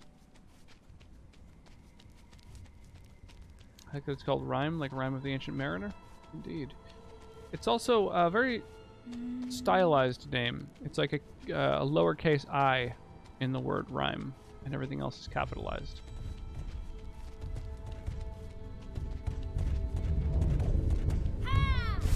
Oh, we're all going to the next area. I think there's only one left. I think we've done like water, air, earth. I imagine fire remains. Oh, please tell me you guys can fucking function underwater. Oh, thank you. I was scared. I don't want my awesome new robot army to not be able to thrive. That legitimately kind of worried me. We need some ideas for some mecha tribe. Looks at the webcam in front of him.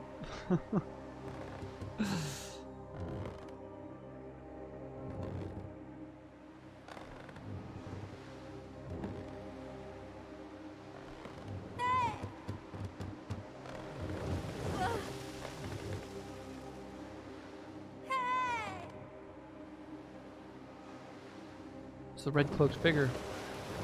Oh, they look older than I am. Oh, maybe it's like the king or whatever.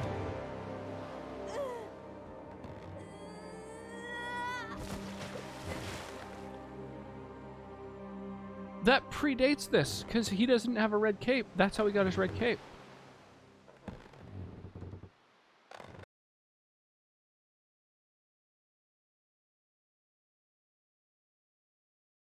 I think.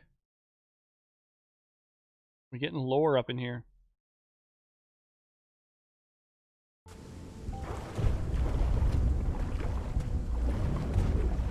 Nice.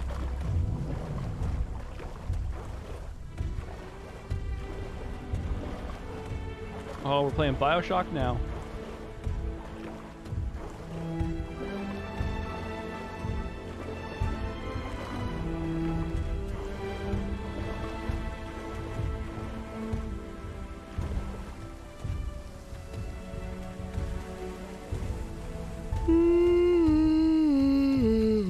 Pardon me.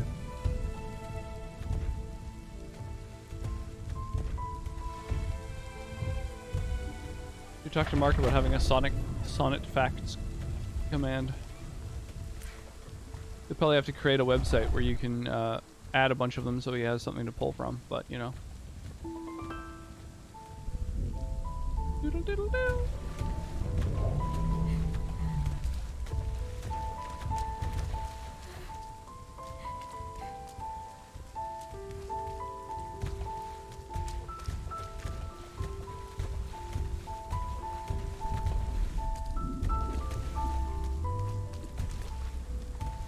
So it looks like I'm in a big shaft of light pointing towards something. And there's like a robot army helping me and a shadow army fighting me.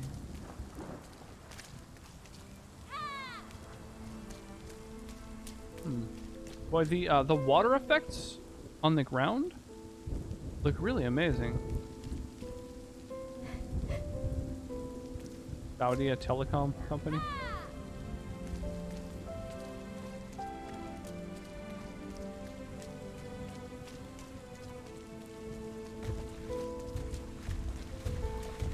have some more wine. Like if you know.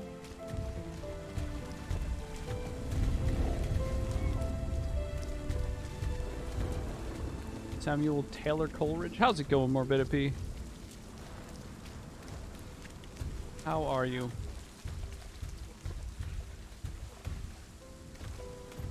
How's your Yeah, Morbid. Tuesday Morbid going? knows. Are you a fellow total literature nerd? Because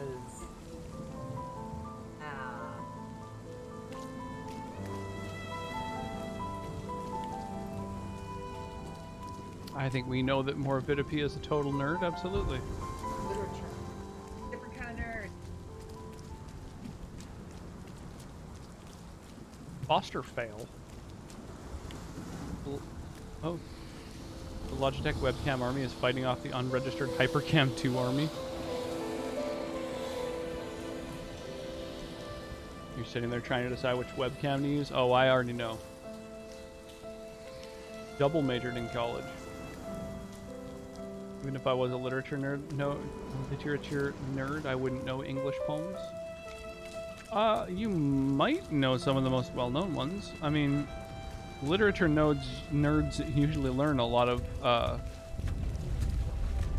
stories and poetry from other cultures and languages, like, you know, Greece and Russia.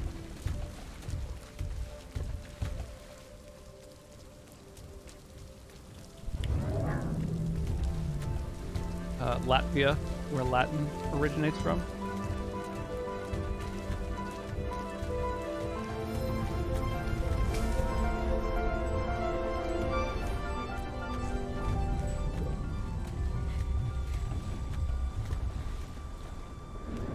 Oh, nice.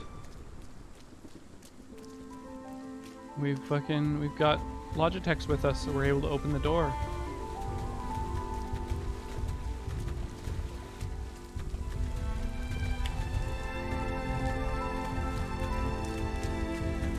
There I am, Russian. Yeah, there's really well-known literature from pretty much every nation, I think.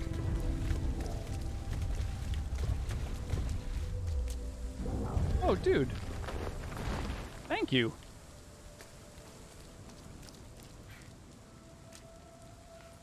Dude, these Logitechs are putting in some serious work.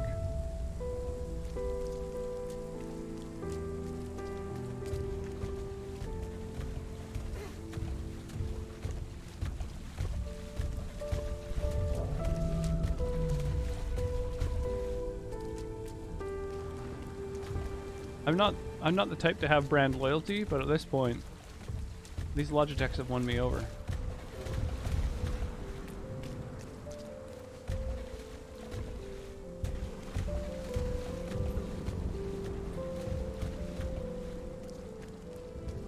Oh. Next time you'll Geonox in chat, some Russian at her. I'm Russian on my keyboard. Isn't it like a anglicized Russian? What's the word for it? You use English characters for non-English languages, like Japanese or other even less Weebish languages.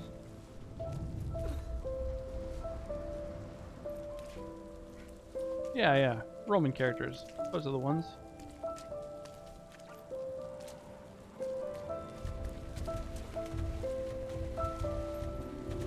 Oh, god damn it.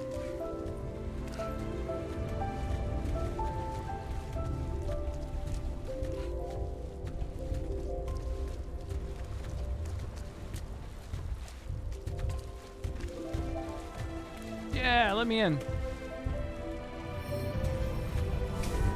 Oh, one of these things sacrifices itself at each of these doorways in order to open it up.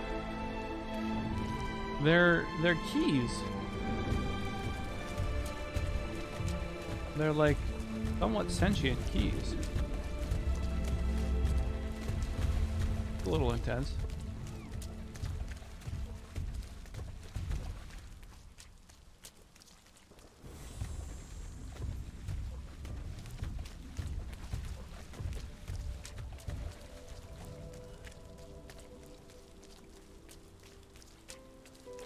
Not hiding those keys under a rock. Not even close.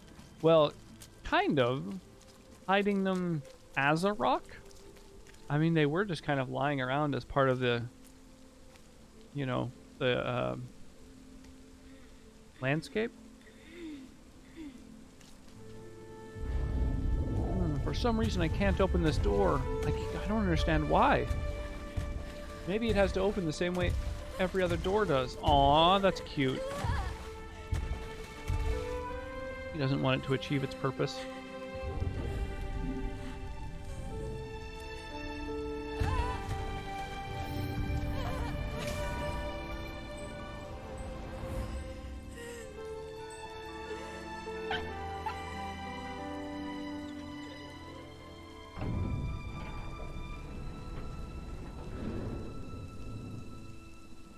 As a rock is a cool name.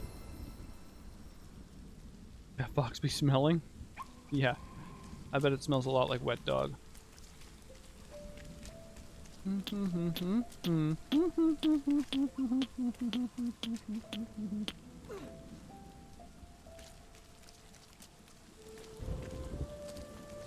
Let's get myself extra wet.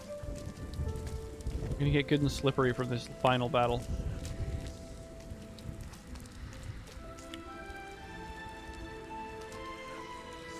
Oh, one of these where there's like 4 different locations. There's a beam of light at each of these 4 locations. And I have to collect the, like, statue from each one.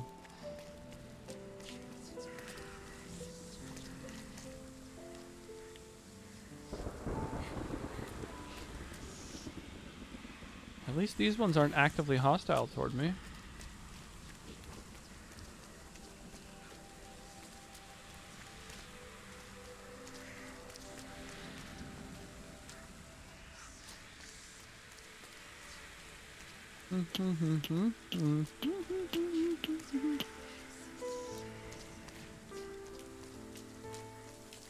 Trying to get a little cleaning done. Ooh, some late spring cleaning.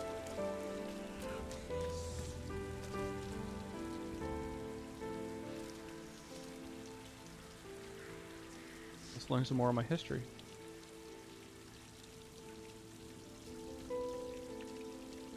Oh, the king sent me off on a boat. Thanks, Dad.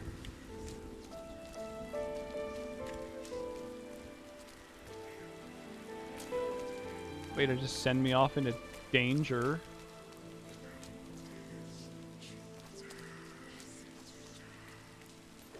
He certainly sent me to a strange new land.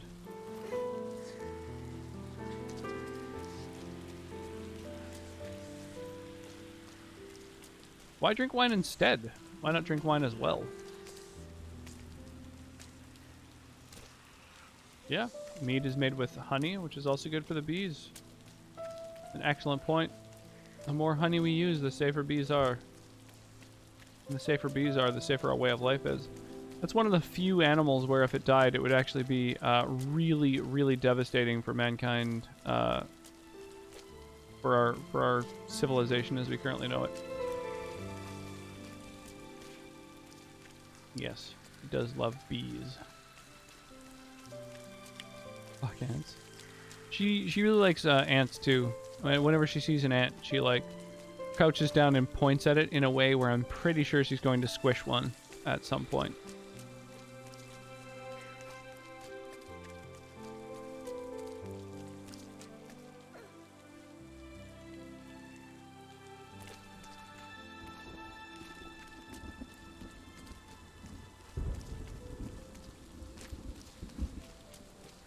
Maybe she'll be devastated.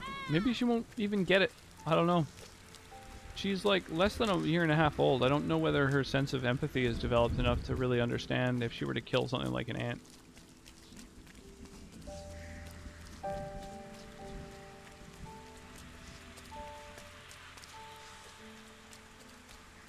Like, she thinks it's hilarious when, you know, myself or Sonnet are in pain. That cracks her up.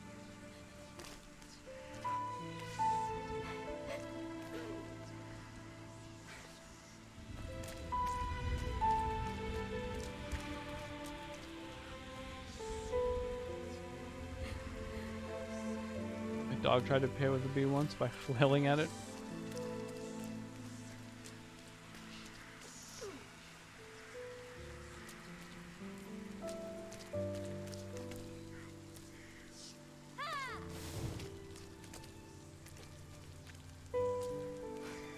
Yeah, our little girl was run over by a cop. That's the clickbait headline.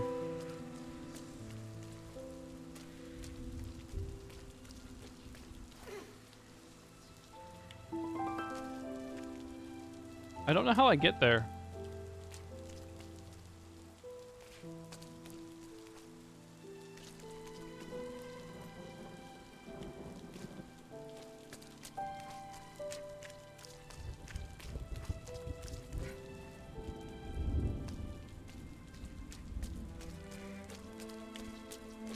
It's reenacting the current state of the US. I mean, kind of.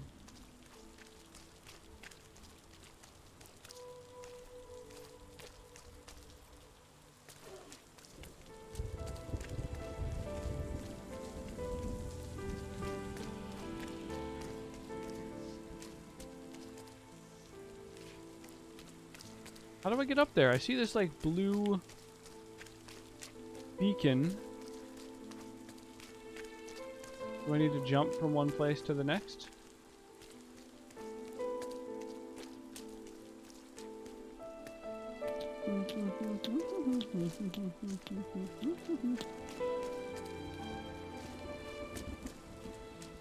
Trying to figure out how I even get up there.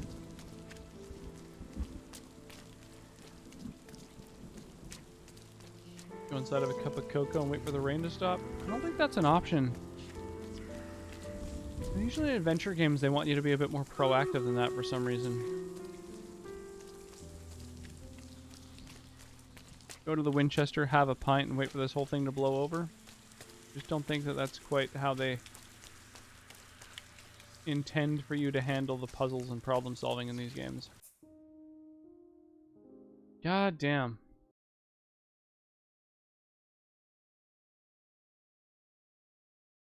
Oh, we have 17 people in our battle now. Hey!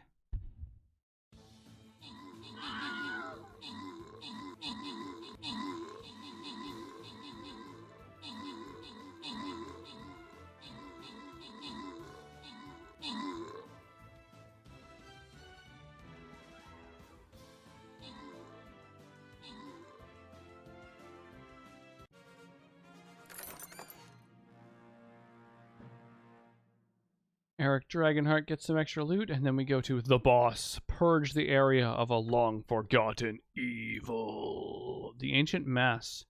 A fragment of an old god that electrifies the entire battlefield.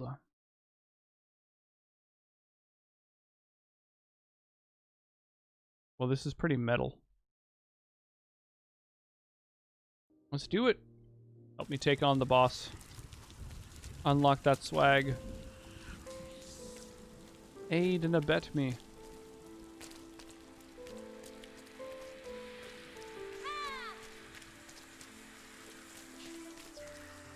I don't know, man. I'm out of ideas. I don't really get what I need to do here.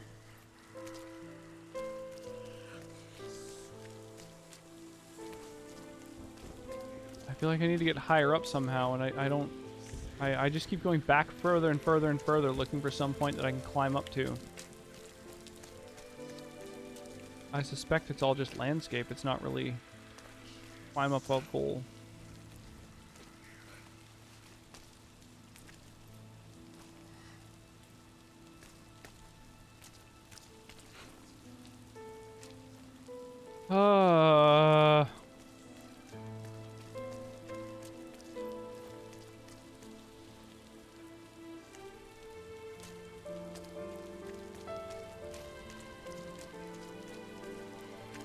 Open what door? What are you talking about?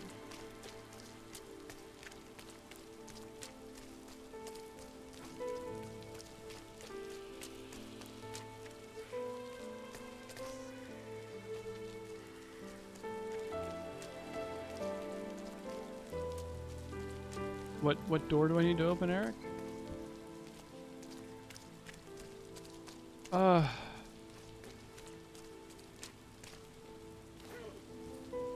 Oh, I found it. I found the interactable piece of wall that I imagine starts this whole puzzle.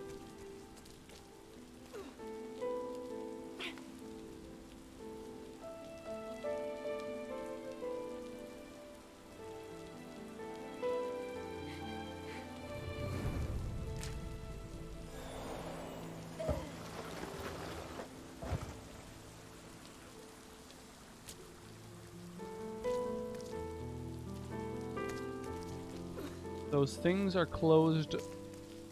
Those balls with lines. Yeah, I just noticed that jumping onto that thing did a thing.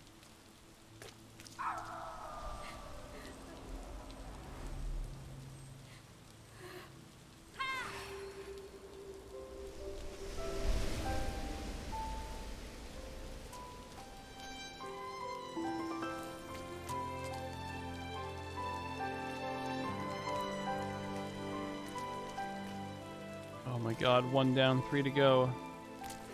I made it to another one of them, I couldn't figure out how to interact with it. I probably was able to jump onto it, but I wasn't aware that that was an option. So I'll go back and find it again.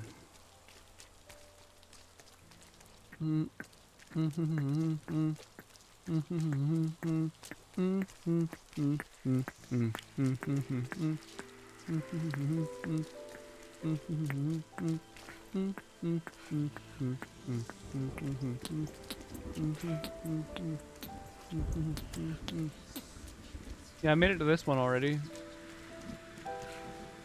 But I couldn't jump onto it. Oh, there we go. From the ledge below, I couldn't jump up to it. It looked like a thing that I could, and because I couldn't, I assumed, oh, you can't hold on to those weird little horizontal lines. Turns out I just wasn't doing it from the correct angle, apparently.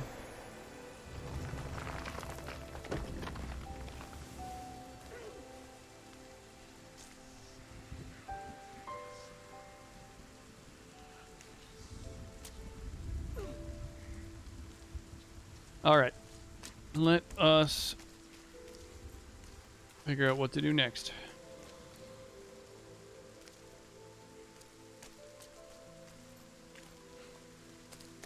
This one has a bunch of these. Everything's about angles? That's what she said.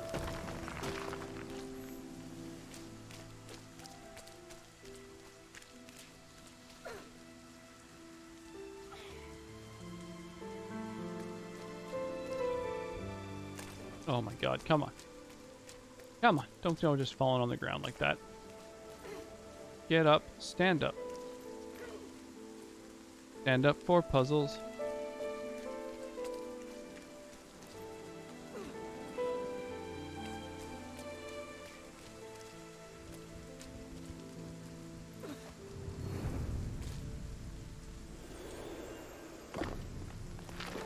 Gonna have a little bit more of this amazing Australian red. Australian? Something like that?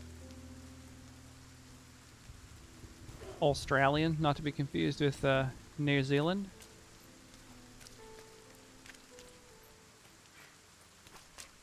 I've never been able to figure out the New Zealand accent.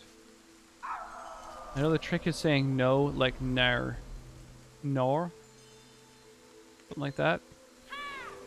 Instead of saying no, you say nor. No, not exactly. Not exactly. Well, you can jump up from it. Dude, I tried that. I tried that at the other fucking door and it didn't work. New Zealand is Australia, but more nasal. We'll also know more R's. It has its own sounds. It's not, you know, got its own accent for sure.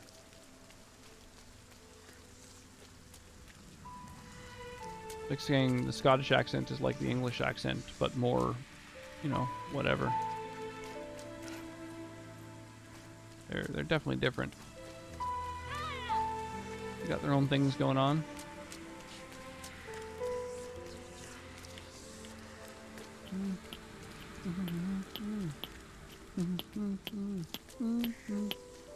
It's very, very hard to do an impression of, I find, of the New Zealand accent specifically, despite a surprising amount of New Zealand accents that I've heard.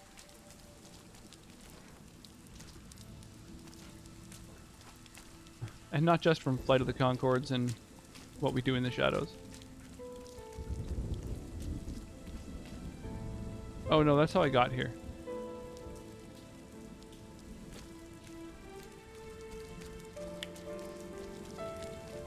Your Rocks does Eurovision. No.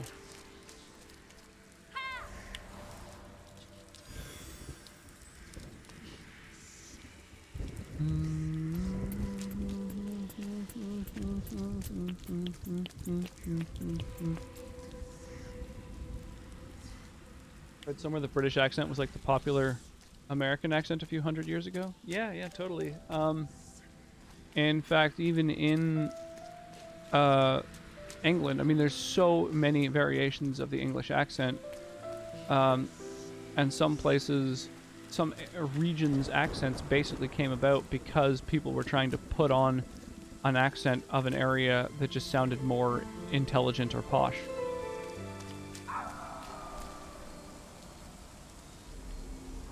I used to be scared of Shadow of the Colossus back in 2005 when I was a kiddo. I believe it. That game it is scary.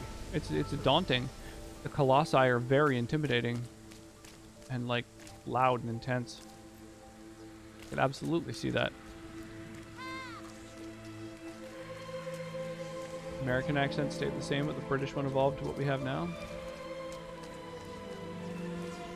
Well, both accents have changed massively over the years.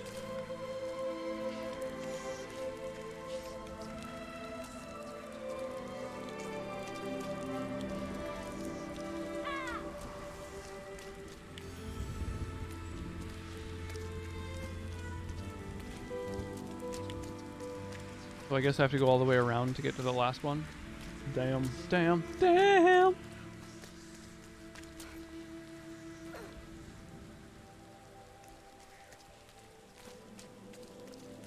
Yeah, not only has the American accent evolved a ton, but there are distinctions between American accents that are like night and day, like completely different accents. Not just in terms of how they sound to the ear, which is very, very different, but also like slang and yeah, just like phraseology.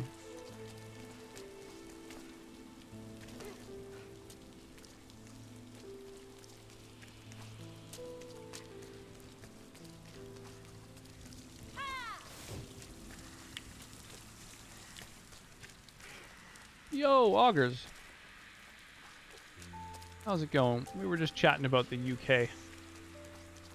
Horror game? It was. It was a horror game. We were playing Five Nights at Freddy's, which is a horror game. And then I decided that basically I was stuck on the last level of Five Nights at Freddy's, and I was finding that the jump scares that are part of you losing didn't really have much effect on me anymore at that point. So I decided we'd switch it up a little and try something completely different. We're actually just chatting about different accents and the differences between them.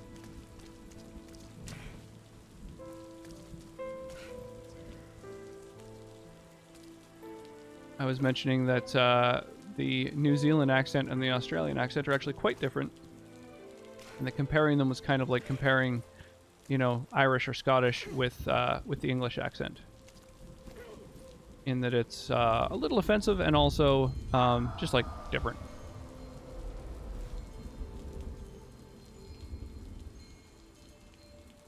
Yes, of course. That's I have to go all the way back now? Hang on, let's try and death warp. Oh, we just warped back here. Okay. Yeah, I really like that bit of stand-up. the I believe it's Danny Boy who does that bit where he talks about the difference between Irish and Scottish accents. Like, you know, the people often mix them up, but it's quite easy to tell the difference, you know? The Scottish accent is more like, you know, oh yeah, hello there, how are you? And then the Irish accent is more like, diddly-dee, potato. And so there, you know, there's like a minor distinction, but you can just hear it if you're paying attention. It's pretty bad. Yeah, I realized I wasn't really doing an accent until the last couple of words when I realized, oh, I should probably be attempting an accent for this. Yeah, I don't know, the Scottish accent. And there's so many different types. Like, the UK has probably more accents per square mile than, like, any other place. It's kind of insane. You know, aside maybe from, like... Well, no, probably the UK. It's such a small landmass. But there's, like, you know, Sean Connery's very over-the-top kind of accent that no one else really has. And then there's, like... there's the kind of lower class Scottish accent that's really hard to understand. Like Kevin Bridges has. Oh, the fox is gone.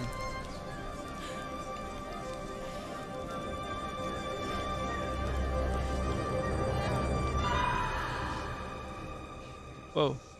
Whoa! What?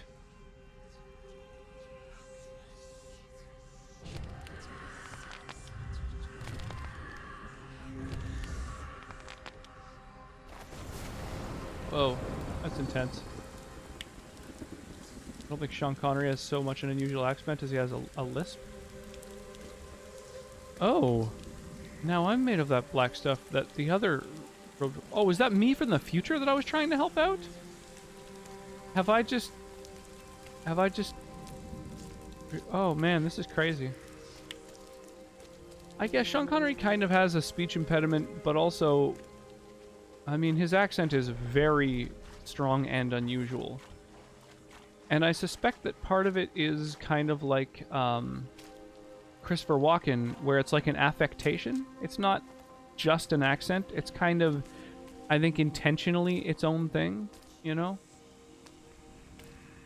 Like, no place has an accent that is that kind of like Walken, very unique and odd New Yorker accent. You know, it's just kind of like a thing that I think he chooses to do. And I think Sean Connery is kind of the same, where he kind of goes a little hard into like... I mean, he also sort of talks like his mouth is a little bit too small, which is kind of an odd aspect of his accent, but definitely made it work for him, though. Yeah, absolutely. He has an Edinburgh accent. But do all people from Edinburgh sound like, you know, that? Like, I've never heard any other human that has that Sean Connery accent. I mean, I guess part of it is just where he's from and the fact that his tongue is too big for his mouth. Wish to do a Glaswegian accent, completely different. See, the thing is, I watch so much UK television that I'm actually like, I've definitely heard an Edinburgh accent and a Glaswegian accent. I know, I know that there is a difference between them, and I know that I've heard the difference before. It's just I can't really do fucking impressions of accents very well. Like, it's just not really a strength of mine. There's some impressions that I feel kind of capable of doing, but...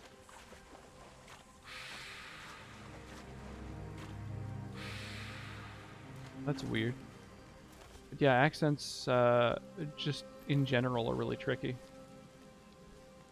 What accent does Tommy Wiseau have? Brain damage? I don't know.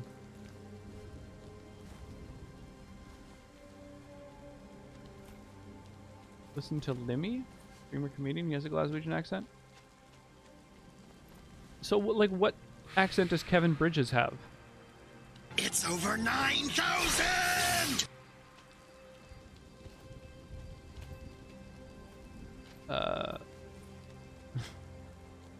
What's over 9,000?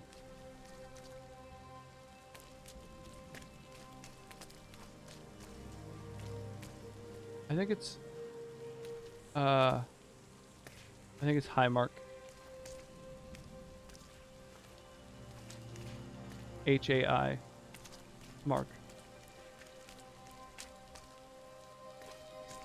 I did not hit her. It's not true. It's bullshit. I did not hit her. I did not. Oh, hi, Mark.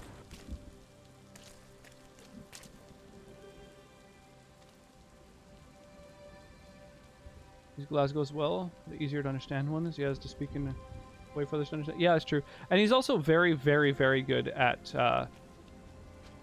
having his accent totally disappear. I know at one episode of I think like 8 out of 10 Cats, might have been Cats Does Countdown or whatever. People are like ribbing him on his accent because they're like, I can't understand a word you're saying right now. And then he was like, "Oh, I'm sorry. Would it be easier for you to understand if I spoke?" And he kind of sounded like almost like Mel Gibson putting on like the fucking terrible Braveheart accent. Or no, I think even no, he like put on more of a UK accent. That's what it was. Yeah, he does really good English accents for sure. Of course, everyone was ripping on him for, you know, choosing to sound like like his normal accent does sound.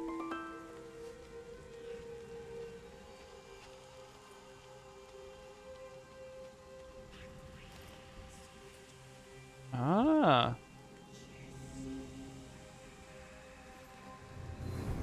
Yes. Thought it did make a lovely dinner at night.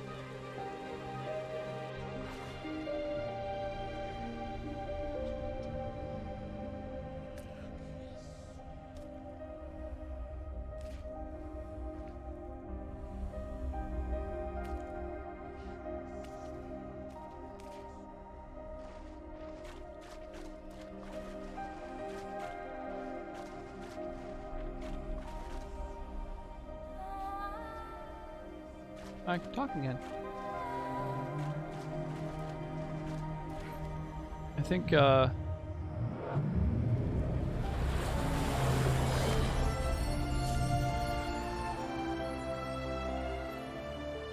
one of the things that stands out to me accent-wise is, for some reason, a lot, like, every Irish comedian that I've ever listened to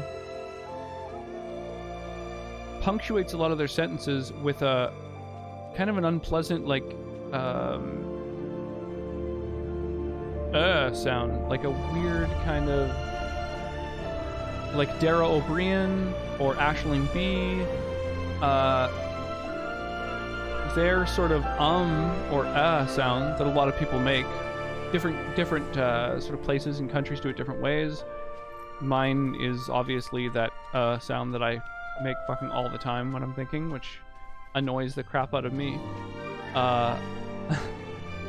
But the one that Aisling and Dara and stuff have is a really throaty version that involves their tongue almost being out, which I find very odd.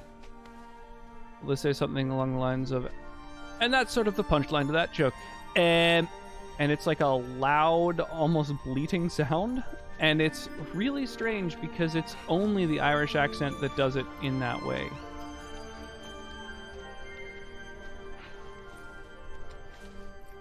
But there's eccentricities of every region. For example, in Canada, I find that, you know, it is kind of a meme that people do say, "Hey." So you'll say something like, for example, you know, that was a really good movie, eh?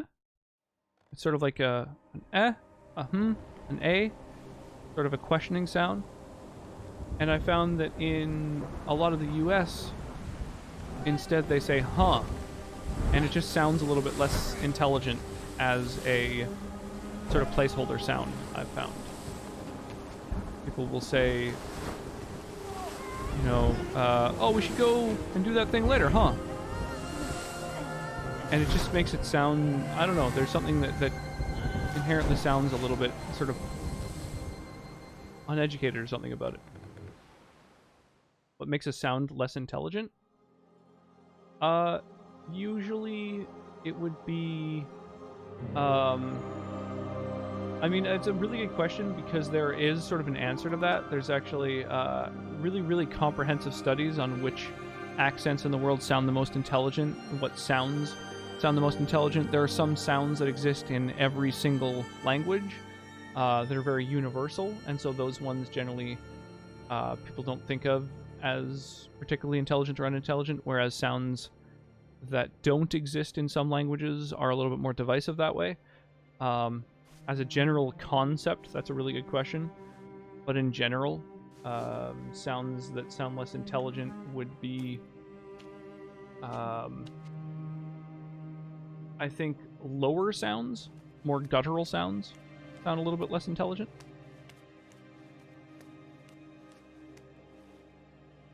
My home place has that sound? Oh, that's funny.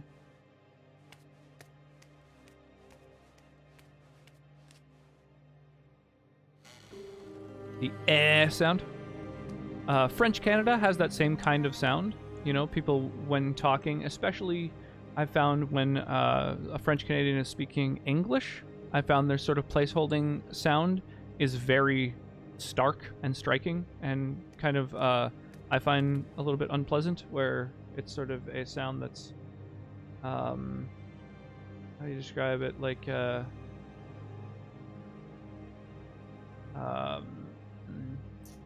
it's hard to just think of like an example sentence to say,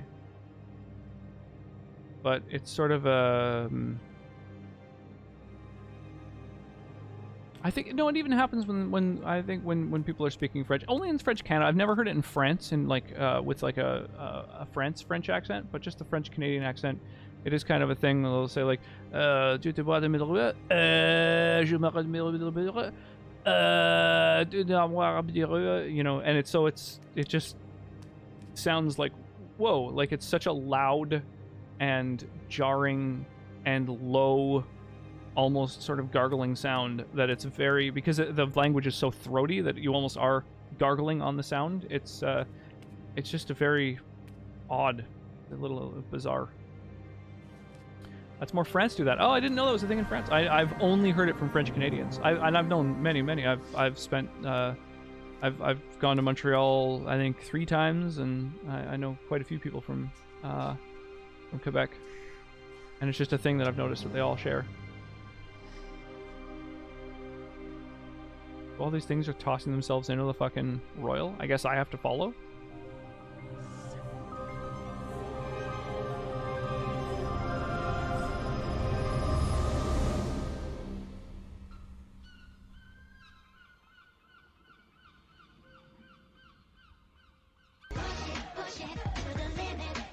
Yo,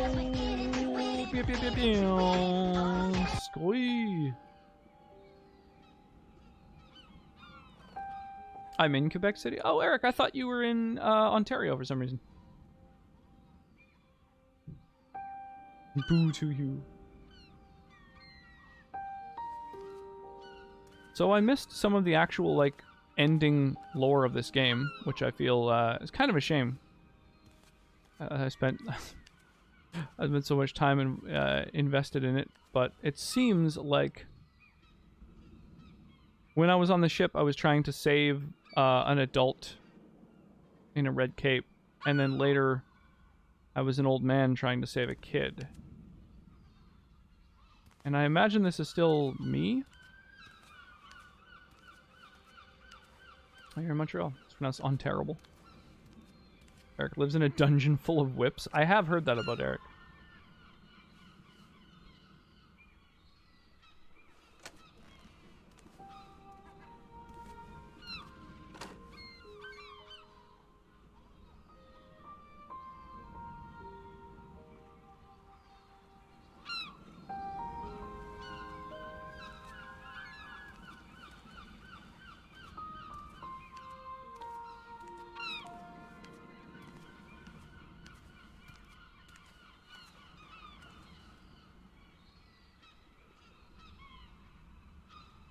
So there's a lighthouse and a ship.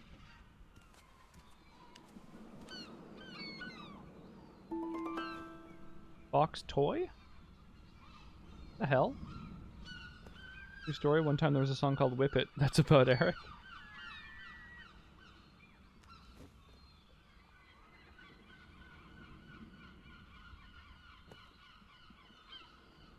One more time.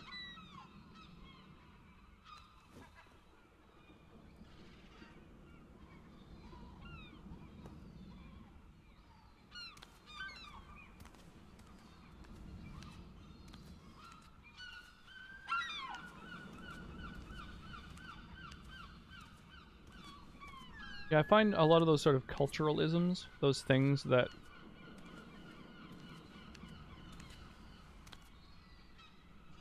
kind of are different from place to place. I find them kind of interesting.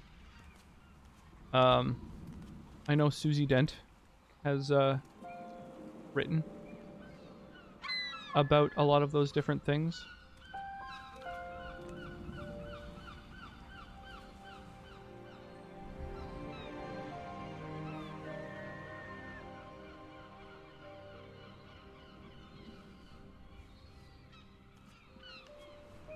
So, I mean, I guess that was his younger self.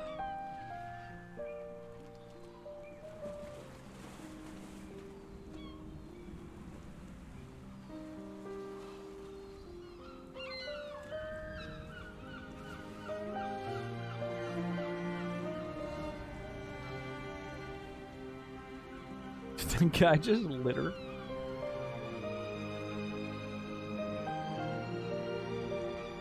It's another cultural thing that I find very interesting, is I think at this point, pretty much every developed nation, everyone knows not to litter, right? Some people still choose to do so. Obviously they're dickholes, everyone knows that. People know and understand that you shouldn't litter.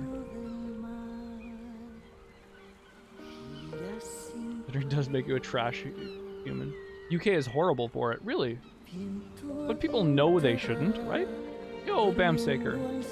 Alright, I will hook you up with the main reward in this battle.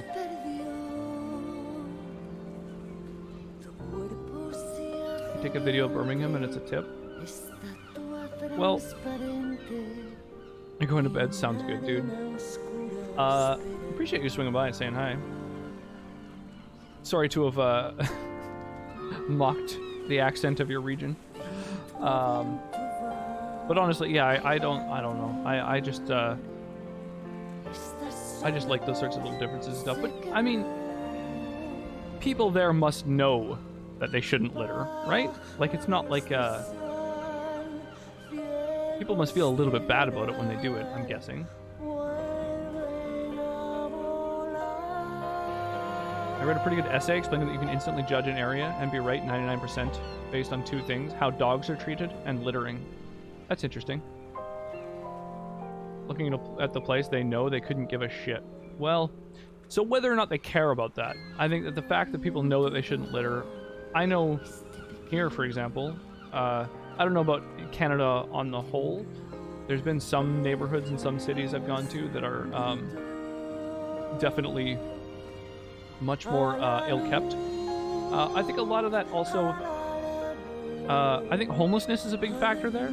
I think that people who have sort of drug and addiction and mental health issues correlate directly to the number of homeless in an area, and that sort of also correlates to the amount of litter and that goes on in a place. But I digress. I think generally most people know that they shouldn't litter, but there's one cultural thing where people feel that it's completely fine and don't perceive it as littering, whether or not they care about whether they litter or not. I think most people just don't even perceive it as littering when they throw cigarette butts on the ground. And I think it's kind of the last aspect of littering that hasn't really clicked with most people, that it is litter, and that it accounts for something like 90% of all of the non-biodegradable refuse that like washes up on beaches and sort of, you know, kind of fucks up nature, you know?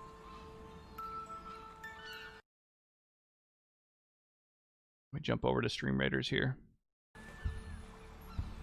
Not mainly homeless people doing it where I'm talking about. People literally throw their trash bags on the street. They cut open and spread all over the street. That's fucking insane. They know people will clean up after them. Yeah, that's unfortunate. That's a very, very unfortunate mentality for a large group of people to have, for any demographic to feel that degree of entitlement.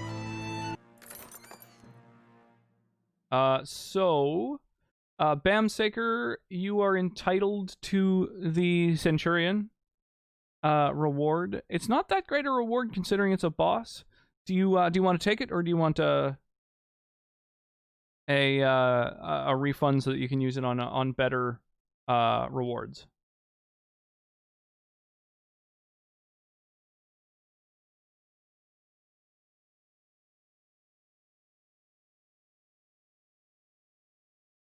Totally up to you. I mean, it's not bad. Like it is the sort of the rarest tier of scrolls that you can get in a thing, but it's only one, which kind of sucks. Sometimes there's like 2 or 3.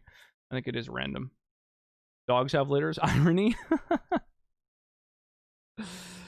Once during fall, I went to a corn maze, and they tell everyone not to smoke in the maze, obviously because it's dry and flammable. And this dude left a lit cigarette butt on the group in the middle of a maze. You'd save it for later. Sounds good. I'll do it at random. Let's do maybe one more battle before bedtime. Oh, either of these will head there.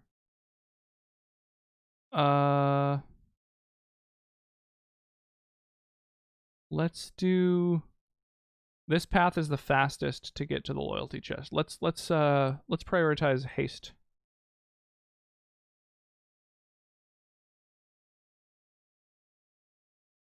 Enemies will be revealed over time. Oh, these maps are intimidating. All right. It sucks that the music gets muted when I tab out. I had to be the one to stomp it out. Yeah, I think there's some people who associate being shitty with being cool. I think it's the same crossed wires that account for people smoking, to be honest. I think it's kind of just a thing where, you know, when I'm like walking by someone who's smoking with my 1-year-old baby, and you can like smell the cigarette smoke as you walk by, especially if they don't seem to really care. They don't like, you know, every once in a while you see people smoking, and I'll be walking by with the baby, and they'll kind of be like, oh shit, you know, and they'll try and like get the cigarette smoke away from the baby, which is like, you know, kind of I think a normal empathetic reflex to have. But yeah, I think that kind of thing is just, it's just confusing being kind of a dick with being cool. It's that kind of idea of like, you know, thinking that you'll have people will respect you more if you like fight someone, you know. Smoking in cars with children is technically illegal here, but good luck policing. Yeah, that's unfortunate. Go to the UK where it's not London, which is also a crap hole. All right, well, Bamsaker, I'll refund your points, because I was a little bit disappointed at the rewards for that particular battle. So if I hook you back up with your currency, then you don't have to worry about it. But I'll do that now while I'm thinking about it. Why don't I see the reward request? Oh, I have it toggled off. Reward queue, claim battle, reject. There you go. So you got your points back, and then you can spend it on something that's like a better reward. Awesome. Thanks. I'll be back. Yeah, no worries. I mean, I appreciate you, coming and hanging out. And have an awesome evening. I noticed you said you were trying to sneak out of here. So yeah, have an awesome evening. I hate when I get stuck behind someone holding a lit cig out the window while I'm driving. Like back here getting lung cancer, and they can't wait 10 minutes to get home to smoke privately. Yeah, I guess. I don't know. I only really notice it when I'm with Callista, just because it's so sort of noticeable, the smell of cigarette smoke. You two, peace out, y'all. Yeah, have an awesome night, yo. Yeah, a lot of people I think consider their car sort of an extension of their home. I could definitely see that.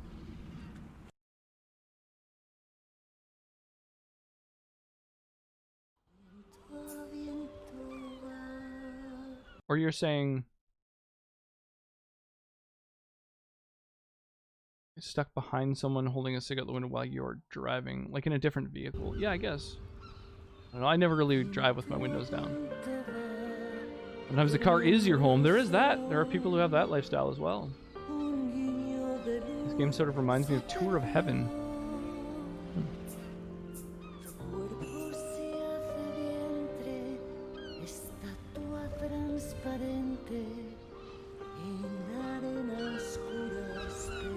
Unlock an outfit. And a toy. Gosh, pardon me.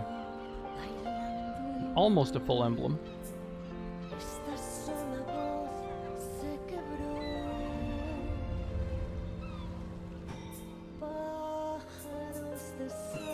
What the hell? How does that lullaby work?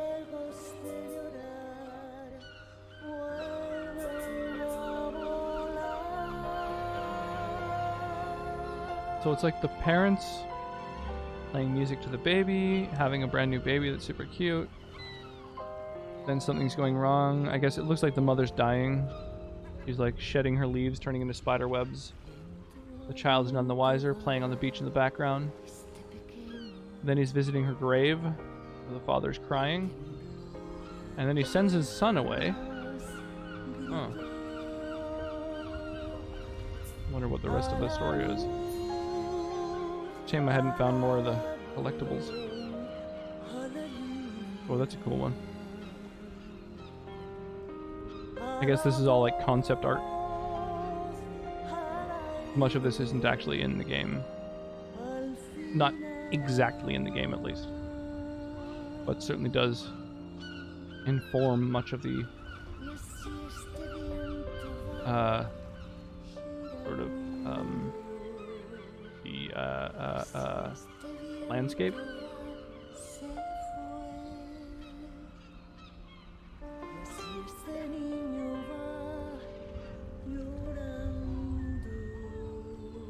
These are kind of cool. I dig it. Concept art's kind of nice. Yeah, I'm unfamiliar with Tour of Heaven. I've not heard of it. That was a fun game. Five Nights at Freddy wasn't bad, and it was definitely much more challenging than I expected. I kind of figured that after a few hours we would have managed to beat it, but that fifth act seems kind of impossible, to be honest.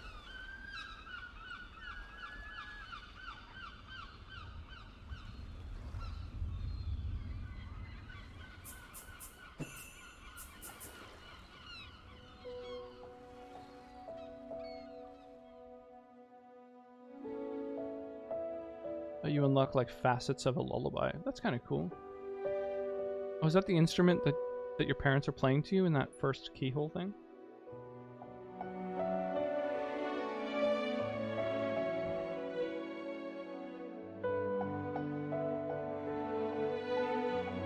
Yeah, it's weird. I feel like I live in a pretty progressive city. And sort of a lot of being progressive really is just like, it's a pretty liberal city. People are fairly well educated. We actually have a really well-known university. And people also, I think, just have a fair amount of empathy. I think that sort of liberalism is born of empathy. Being able to extend your circumstances to that of other people and sort of understand other people's point of view, respect those things. I think that's all a very sort of liberal and progressive kind of thing. So I'm not used to it when someone is just a dickhole, just for the sake of being a dickhole. And I do find that that is more common among people who are more conservative, sort of right-wing. And I think that's because they don't quite empathize as much with people outside of their sort of small sphere. They sort of are able to maybe empathize in that they understand if something bad were to happen to themselves, that would be terrible. If it were to happen to their family, their loved ones, their friends, their family, that would be terrible. They go out of their way to avoid anything bad happening to their bit of sphere. And sometimes they can also extend that to other people of their faith, their race, their maybe township. You know, people get very sort of patriotic about exactly where they're from. But I think that their inability to empathize with people of other sort of races, or a sort of inability to empathize with the idea that like anyone could become homeless, for example. Their inability to empathize with someone who has sort of mental health issues or addiction issues, things that are completely outside of their control. You know, they just think, well, you need to get a job, right? It's like, well, they can understand, oh, like my sister had sort of special circumstances, right? She wasn't able to get a job because, you know, and they know her, so they're like, well, she was different, but like other people just need to get a fucking job, right? So to them, I think people who fall outside of their small social sphere are sort of like NPCs. They're just like a template. They're like a group of other, and I think that is really what informs a very sort of right-wing and conservative mindset. And I think liberalism is just the ability to sort of extend your empathy a little bit further outside of that sphere. I think that's sort of the big difference. So that's why I think that a lot of very liberal cities end up being ones that have, you know, less litter, less trash, less stray dogs, better infrastructure, right? More things are a little bit more socialized. They have you know, roadside recycling, just little things that improve everyone's quality of life that everyone kind of has to pay into. I think that's sort of what you find in liberal cities. So, having been born and raised in a city that is quite liberal, left wing, I think that I'm just not used to that that sort of selfish mindset that I see every once in a while when I'm in other places.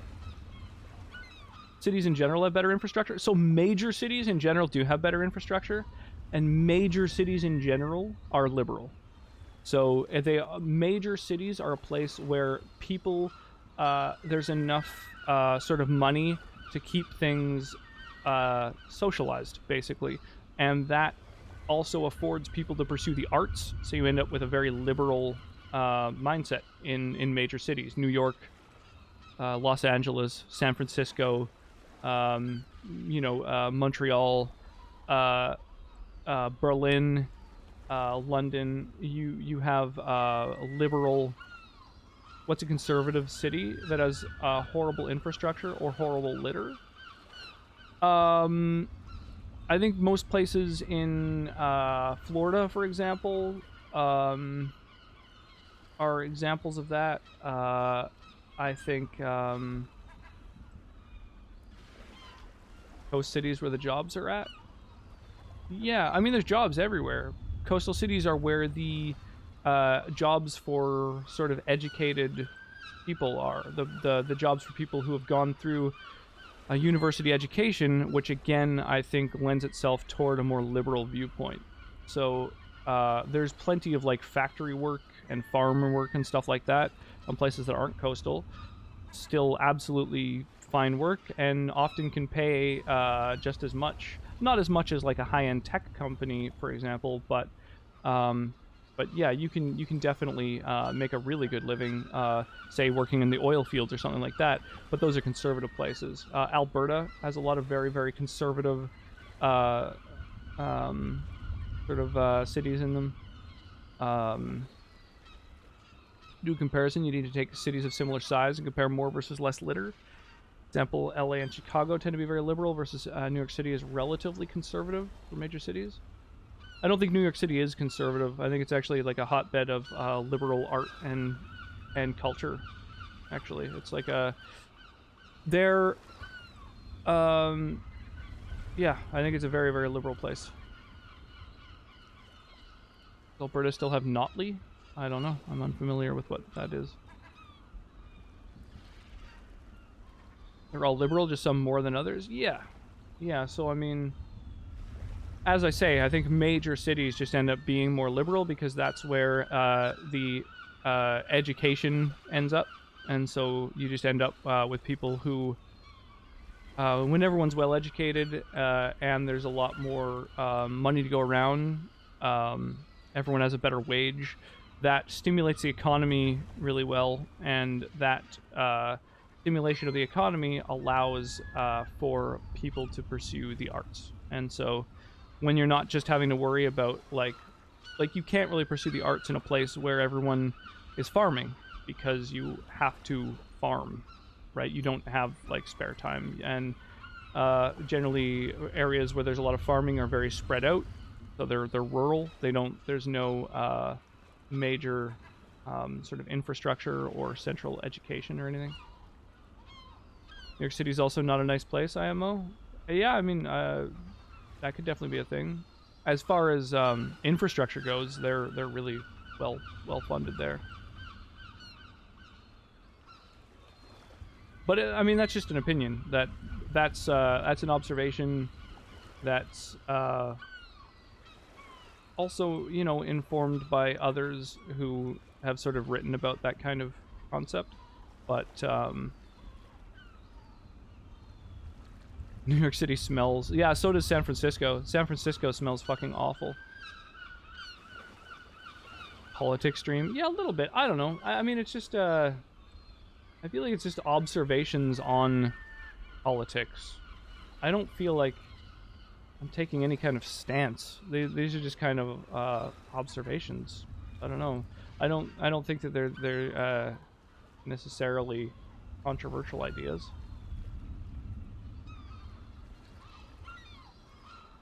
Right, those types of liberal cities, like conservative cities, don't give a shit about their homeless, busing them to other states. Yeah, that definitely happens. Absolutely. I mean, the big problem is that the people who end up in power are the ones who make those decisions usually. So, you know, Vancouver, for example, is a very liberal city. However, being a bigger city, the people who rise to the top of it generally are kind of shitty people, right? So they literally just give homeless people bus tickets because it's going to be sort of cheaper for them. But like generally speaking, they still have like a better infrastructure to deal with addiction and mental illness than like other less liberal cities, for sure. But yeah, they absolutely have their own problems, and it's hard to keep up on it when you're in a country that criminalizes like drug use, because that's a symptom of a mental illness, right? So you're criminalizing mental illness, so it's always going to be kind of a problem. The subways were horribly dirty, at least with COVID. They clean them every night like they should be doing anyway. New York City's a smelly city, too many people and a massive homeless problem. Yeah, major cities that end up being forced to be very concentrated, that have nowhere to sprawl, often end up that way as well. New York City is a great example because it is surrounded by water on all sides, and San Francisco is another really good example of that, right? They're two cities that are major cities that are surrounded by water, so they have nowhere to grow and nowhere to sprawl. And so that means that every square mile gets heavily developed, and then you really don't have anywhere for any homeless people to be. So even if you do have really good social programs, there's always going to be a small portion of people that are stuck in that situation, as long as you have all the sort of stigma of drug use happening. So that's always kind of a perpetual problem. But if there weren't those social programs, that homeless problem would be like exponentially worse, right? So it's kind of like bailing out a submarine, right? Like the water just keeps coming, but you kind of have to change things fundamentally to fix that. But these are all things that we're only aware of like very recently. Like within the last decade or two, have we even really understood these social issues? And legislative change happens incredibly slowly. So that's just kind of a thing that's going to evolve. Like, you know, you can't have monumental change overnight. Much like us, 3 sides of water and then mountains. Yeah, we're also in a city that has nowhere to grow. So our homeless problem has also kind of been very exaggerated recently. San Francisco is a great example of a liberal city that really does not give a shit about homeless. Thing is, they do. They honestly do have like a lot of social programs and shit like that. It's just like that's sort of, yeah, that's just like a problem. It just happens. Love to see LA, Venice Beach being worse than it is because it's fucking horrible at night. Yeah, I was in LA a couple summers ago. I was on Venice Beach. It's not like, I didn't go at night, but I didn't find it was really that bad. I didn't really notice a homeless problem on Venice Beach during the day. I've never seen more homelessness than in San Francisco. Yeah, again, that's going to be the place that's most pronounced. New York City and San Francisco are probably the best examples of a place where it's going to be as pronounced as possible. Because those social programs that help those people are located in the city, and the city is fucking, like, this big. So you can't sort of put it out of sight unless you unless you allocate more resources toward underlying social issues. But I do think that's going to happen. That's because we understand addiction more than we ever have, right? We're finally kind of getting to the root of these issues, and social programs are already changing. The amount of money that's allocated toward social issues in general, is always kind of a tricky one as well. Like, I know people who work with mental health, and it is always an issue of the allocation of those resources. Very, very, very challenging for those people to allocate them well, because you have these programs that are really that are entrenched, and changing each of those little programs is challenging, and then moving up a rung and changing things there is even harder. So, like, fundamental change is just, like, kind of impractical in the short run. And so it's I don't know, it's funky. It's a really, really tough one to fix. A lot of these places, they do care, but they have no experience or concept of what works. Never volunteered, etc. San Fran's a great example of people taking an interest in helping and it failing anyway. Absolutely, that's what I'm saying. Yeah, it's like people are trying to do things, but they don't understand the underlying social problems. But as I say, those are things that really, it's very, very recent that we've truly understood what addiction problems are and, like, how to help them. Luckily, a lot of places are, like, decriminalizing marijuana, right? That's a start. There's even places that have decriminalized hallucinogenic mushrooms. That's a start. They certainly haven't gone as far as a place like Portugal, but they're working on it. It's a slow thing. There's a lot of pushback from people who are afraid of that idea.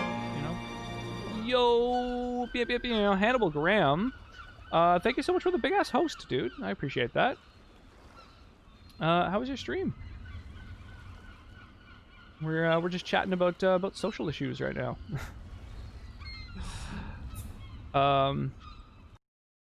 In our city, they were talking about moving a social housing thing for homeless people in a neighboring area out of the downtown core, and it was so heavily fought that it didn't move. A lot of "not in my backyard." Yeah, that is a sort of a thing that happens. Never gonna let you down. People had bought houses, and then they revealed near the end of the process of buying that there would be a lot of social housing there too. It was fought. Yeah, that'll happen. As that would have decreased the value of the houses. Honestly, fucking that, in my opinion, decreasing the value of houses is a good thing. As someone who just wants to buy a house and live there and have my child raised there and then have my child live there, like, having the real estate value as low as possible means that I just don't pay as many taxes every year. So I get to live cheaper. So it's, for me, that's like, I'd be super happy with that. There's a lot of people as well who, I mean, there's tons of people who want their houses to be worth a lot. And I'll play Five Nights at Freddy's. No. Did you finish RiME? Yeah, we just finished it, and then we're sort of just chatting. I assume it would have been similar. Good thing until it's your house and you lose thousands. There's no thousands. You don't lose anything. You lose money if you sell it. The thing is, there's a lot of people who buy a house and then they're like, I'm just, you know, they have like a thing where they're gonna sell it and try and move somewhere else, and that's their plan. I just want to like buy a place and live there, and that's where I'm gonna live. So for me, that would be great. And I think there's also a lot of people who are like, who buy a house and do plan on living there their entire lives, but also are concerned about the real estate value, and that's like that's a disconnect in my opinion. You also don't want shady meth addicts nearby your daughter playing in the yard, do you? No, obviously not. But the thing is that, like, having good social programs means that there's, like, that's not going to be as much of an issue in a few years, right? Like, that's sort of the benefit of those programs. I mean, and that's the thing, is, like, having a yard and having a nice fence up and stuff, like, it doesn't really affect you, so, I don't know, it's not something I'm really that worried about. I can understand social housing and its needs, but you can't be blind to the side effects of making such a move. No, of course, but it's just like, what's like a thing that has to happen, right? If kids in property value tanks, it can hurt local services, especially school. Not here. No, that's not a thing. It's resources in a lot of cities in the United States are allocated based upon things like that, like property values and stuff. That's not a thing here. In fact, having lower real estate values just means that everyone has a little bit more money in their pocket, because they're not paying taxes that are as high. So that could be beneficial for those things. Property values aren't a thing? No. The resource allocation functions differently. Like allocation of resources toward schools and hospitals and stuff like that has nothing to do with property value. In fact, most of the time our hospitals are kind of in premier neighborhoods. Yeah, it's just because it's like a cheaper place to buy a bunch of land and set up a fucking hospital, basically.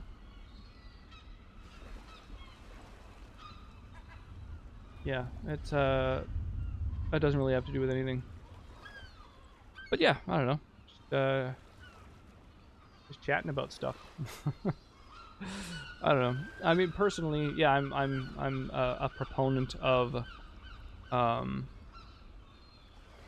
you know, social programs, but that's not a strong stance to take. We have nothing but social programs in our city. I mean, we have a lot of really good social programs. It's a very, very common thing. So it's not, yeah. Like, I'm in favor of, like, how shit is right now. Like, I don't know, it's not like I'm having to fight for change or anything. I just wish that some of those resources were allocated a little bit better, because it's, I was typing in my channel. Yeah, that's the downside of a host. No wonder you didn't react. I was thinking about saying, you know, if anybody wants to chat, be sure you, like, click through to my channel, because a host will leave you just, like, hanging out in your chat room still, but... B5727, no manip. Wow. 2-minute time loss. Dude, that's fucking awesome. Fucking big sub 4 hour no manip. That's crazy. Crushing it, dude. It was nearly world record? Oh, like if you didn't have the time loss? That's awesome. What place does it put you in? Like, does it beat your PB? 3 days back from your 6 months gone. 3rd place. Holy shit, man. That's fucking awesome. Oh, was 6th? Gotcha. Nice. That's amazing. Damn. Yeah, see, with people like you running Earthbound, I just, you know, there's no room for a scrub like me. It's yeah, that's awesome. That's really good. I'm it's not even the manipulation that I'm intimidated by, but just like learning the routing, you know, learning exactly where to go. I found getting a sub 110 in boogie percent was like very, very doable when I studied the route, like the routing really, really carefully, made a bunch of notes to myself, you know, wrote them myself transposed from other places so that it was embedded. And then when I ran it, it only took like a little while for me to get like a fairly good time that I'm pretty pleased with. But then the longer I go from there, the sort of worse and worse my runs get. So it's just the amount of time investitude. The amount of time, well, I would need to invest to get the full fucking 4-hour run done. Like, I feel like I could be... Competitive's a strong word, but I do feel like I could do pretty well with it, but just the amount of time I would need to dedicate, because I like to know every little bit of movement, right? Which bushes to, like, push against in order to, like, shunt you over, and, like, I really want all my movement to be perfect, and it's just... Yeah. It was probably like 12 hours of sort of study and setup for me to start running Boogie Percent, and so for a run that's like, you know, fucking 3.5 to 4 times that length, I just feel like it would be that much longer. Protect your investments.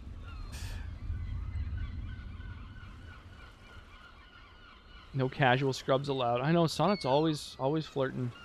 Always flirting. I really like that emote, by the way, Jay Winters. Good one.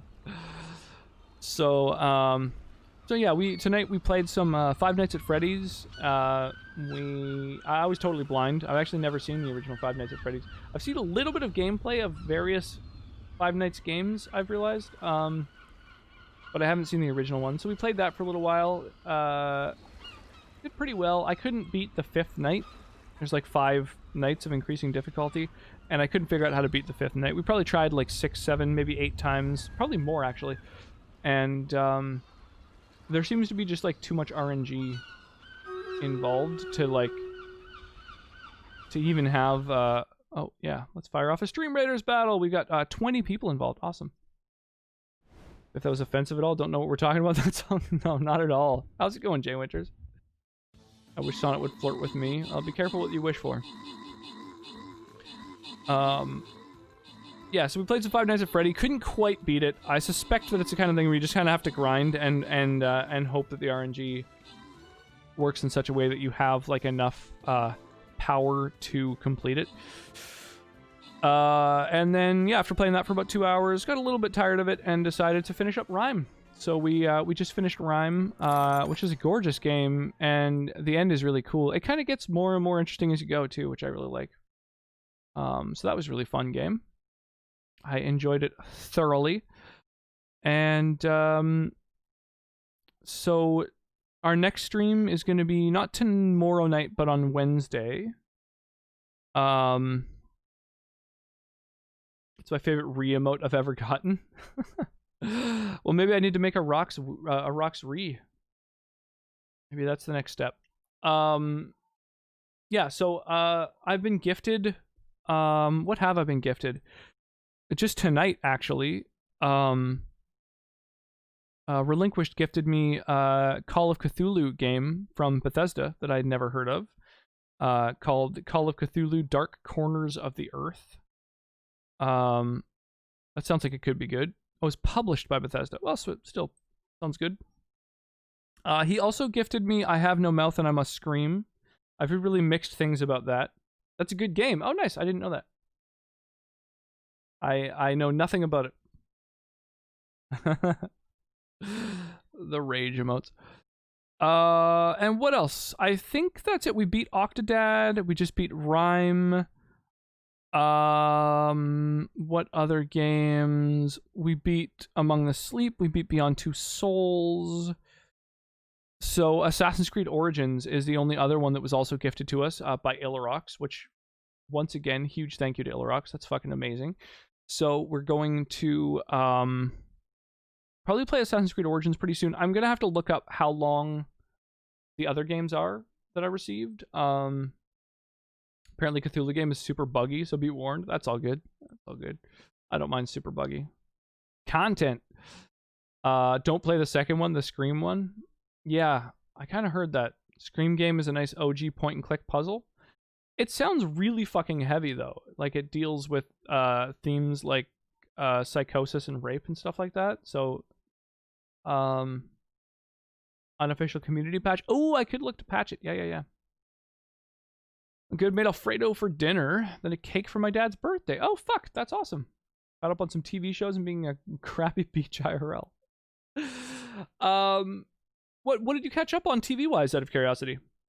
We're slowly but surely catching up on different shows. We've been working our way through Upload.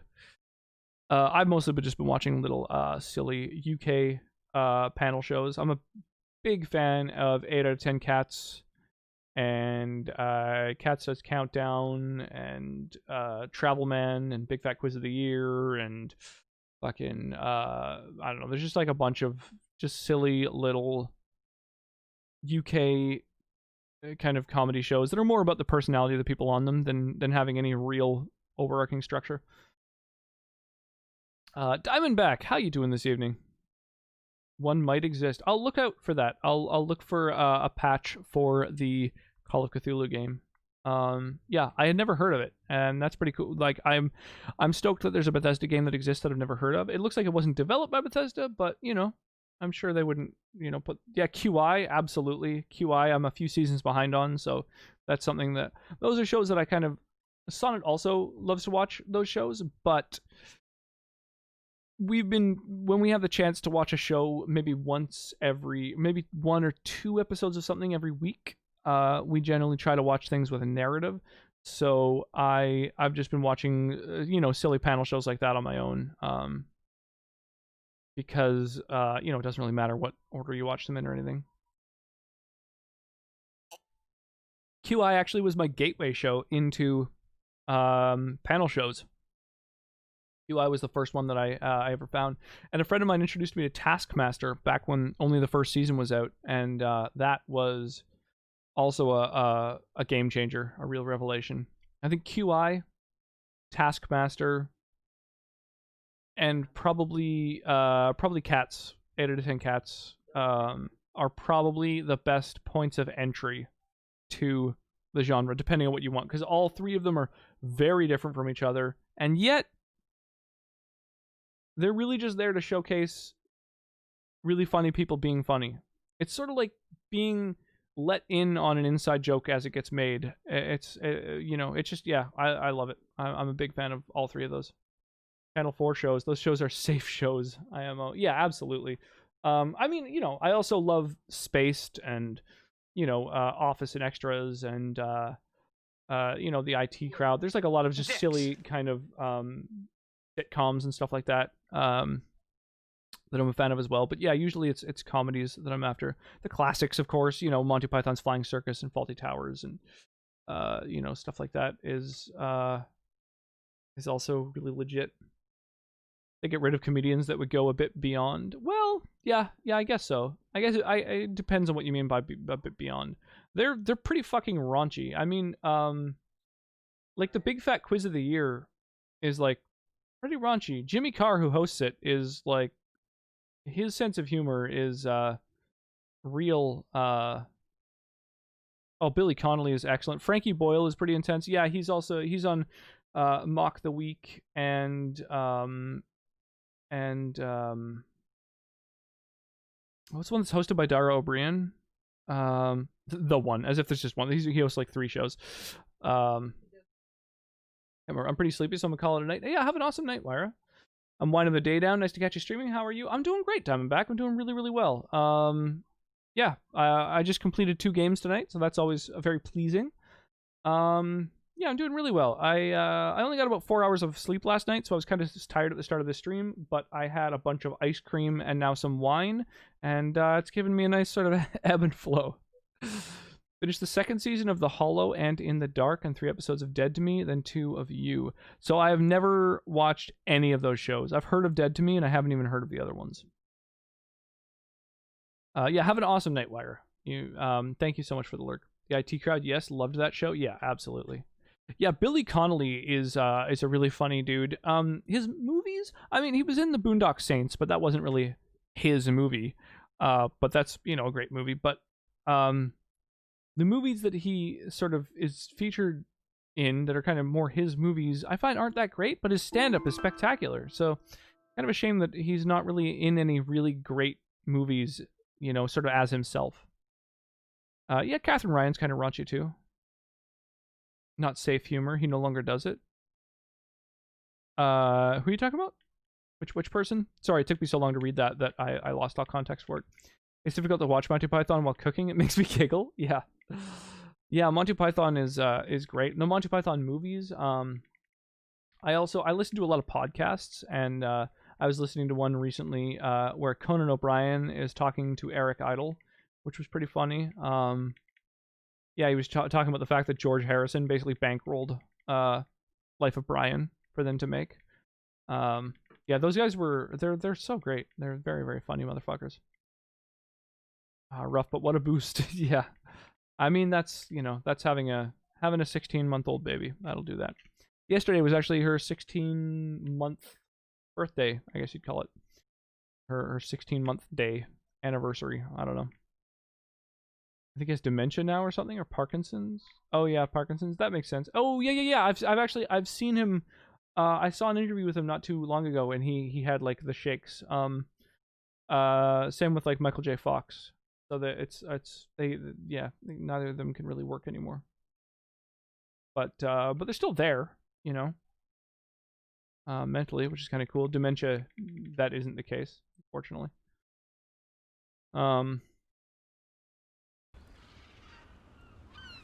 Yeah, I really like Billy Connolly. He's someone I'm really a fan of. I actually saw Jimmy Carr live, which was kind of cool. That was a cool show. Jimmy Carr is quite a raunchy comedian, and his you know, his comedy is a lot of it's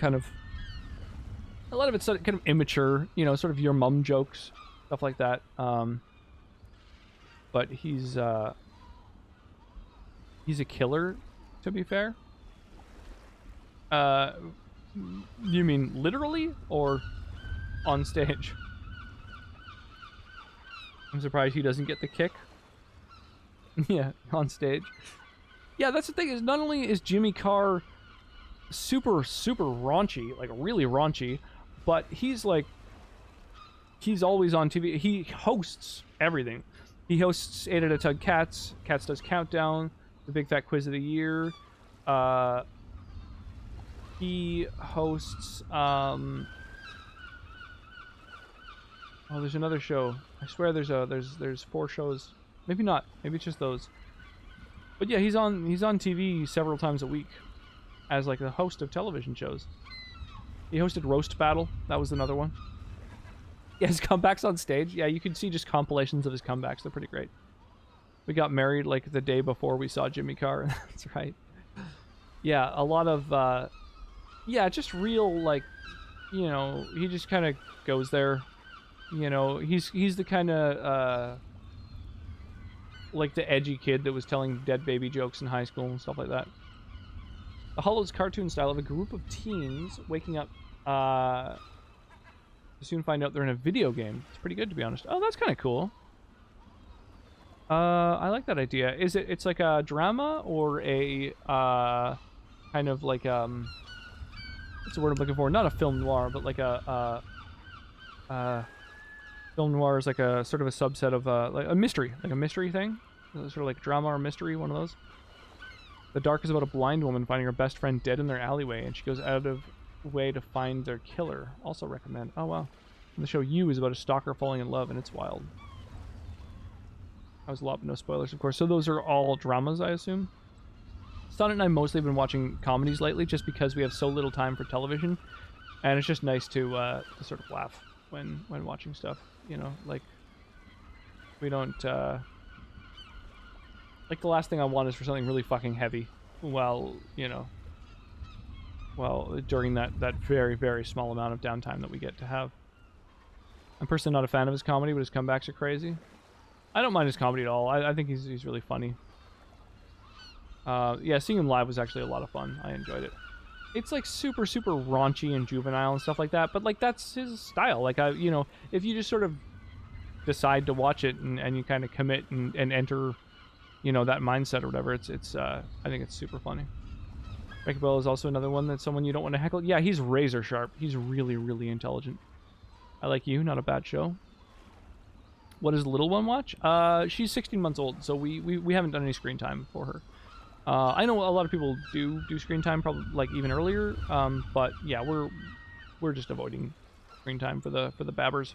So she reads nonstop. Like she can't read. She can't understand the words, but I'll just sit on the floor and she will go over to the bookshelf and grab as many books as she can carry and literally drag them across the ground over, sit on my lap, and just she'll grab my hand with her hand and then put a book into it, and it's like, okay, it's reading time. I get it, sweetie. And we'll just sit there and read for until we have like a fucking pile of books that we finished. And so yeah, she reads nonstop. She loves it. She loves being read to, and so that's what she watches, really. The political side to it, which can spoil the immersion. Bit of a mystery because it's the we find out as you find out sort of thing. A lot of puzzles, and from what I remember, the music they had in it's not bad. That's good. Give her books to read and paper to draw. Yeah, and we've tried the drawing thing. She might be a little bit more into it now. Today was actually the first time that I feel that she really reliably kind of understood how to like hold a spoon and put food in her mouth without. She used to take a spoon and then turn it upside down and put it into her mouth, and so all the food would just fall off and fall onto her.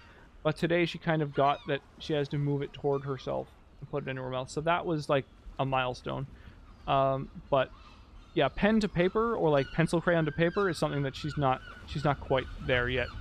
We've tried, and a lot of it is she doesn't have the strength. She can't push down hard enough with a crayon or pencil crayon to make it really make a mark. Either that or she's just gentle. She's like too gentle and delicate with it. So that's going to take some more practice. But yeah, right now it's mostly reading. That's her jam. I like it too. I ended up watching the entire first season in 48 hours. Oh, I miss those days. Being able to just binge watch a thing. Once she touches technology, she won't be able to do anything else. Yeah, exactly. I mean, speaking as someone who is incredibly plugged in, I spend most of my waking hours with a screen like nearby as part of my life. I started playing video games a little later than most, but very, very much threw myself into them. They are absolutely responsible for my complete lack of attention span, and so I'm trying to hold off on that for as long as possible for the little one. I think a lot of people just sort of give their babies like a tablet or a phone or video games or TV or whatever just because it's a distraction. And I can absolutely understand why. It's taxing. It's tough to spend, all of your day with a little person who's pretty boring. I mean, she's like, it's exciting when she's learning new things and stuff, but like the things she's into, just like being read to all day, the same books fucking over and over, it's like, it's a little boring, but like, it would be easy to plunk her in front of a screen and then just like play on the computer, but it's, I think it's more psychologically healthy for her and for me, honestly, if every time that I'm feeling a little bit bored, I just put her into the stroller and I take her out to the park and I push her on the swing, she goes on the slide. So I just try and just stay engaged, stay with her, stay active. I'm getting more exercise than I have in years, and so I'm gonna just keep trying to do that for as long as I can. I think the moment that we do start sort of introducing screens and stuff, it's kind of a slippery slope to just being a lot less present. So if you have Netflix, it's on that. And if you don't mind the cartoon style also. We have Netflix, but we're in Canada. So we have like a tenth the content that they have in the US. Recently read some Yu-Gi-Oh manga and plan to reread The Travels of Marco Polo. That's interesting. Speaking of sort of historical figures, I started a podcast recently. Is the manga better than the show? Yes, they usually always are. That Get was new books. too We do. close. You were almost a Jill sandwich. We have... How's it going, Foofled? We have... I think we got a new book today. We got new books like yesterday, the day before. We get new books fucking all the time. We're having to like move some of them out of rotation. But it's still like she reads like dozens of books in a day. And she'll often grab the same book you just read and want to read it again. So that's on her. Show is pretty bad for those after the age of 15, I'd say. Yeah, I'm not super interested in watching it. I know Relinquished is a big fan, but I haven't committed. Like, I'm definitely good too, even slowly reel into a sport. Absolutely, yeah, working on the hand-eye coordination and stuff. I've been rolling balls to her. She finds that super exciting. It reaches her and she like giggles and laughs and then tries to like throw it to me, and sometimes it makes it near me and sometimes it doesn't. It's good to see a Yu-Gi-Oh version that doesn't explain the plot of the episode every 2 minutes. You don't have Netflix? Yeah, I do. It's the only actually I also have Amazon Prime, so therefore I have Prime Video. So those are the two video service things that I have, but yeah, there's a lot of other places to watch TV.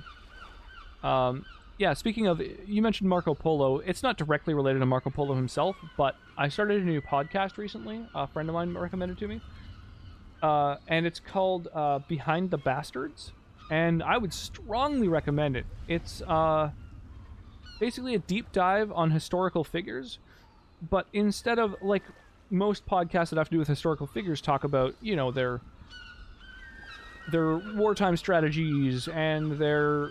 You know, just they're very biographical, they're very dry. This is about the stuff that you don't know. So it's about, like, the fact that, you know, Hitler, for example, was a huge fan of, like, children's, or sorry, young adult, like, borderline romance novels, kind of like Twilight, but of his era.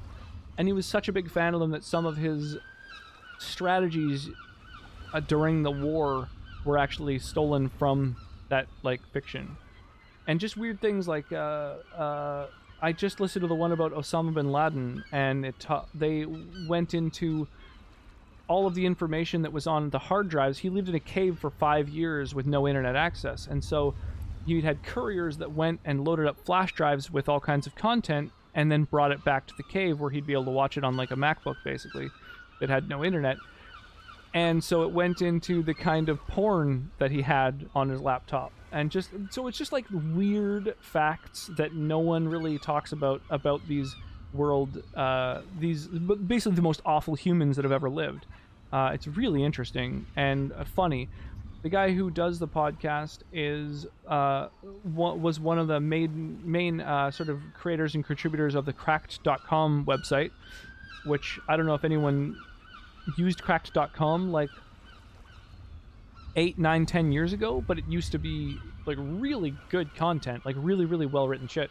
And so he's like a history buff who just reads biographies and reads all the content about all of these terrible, awful human beings, but just picks out those little bits where it's like, oh, that's wild, that's crazy, that's funny. And then in the podcast, he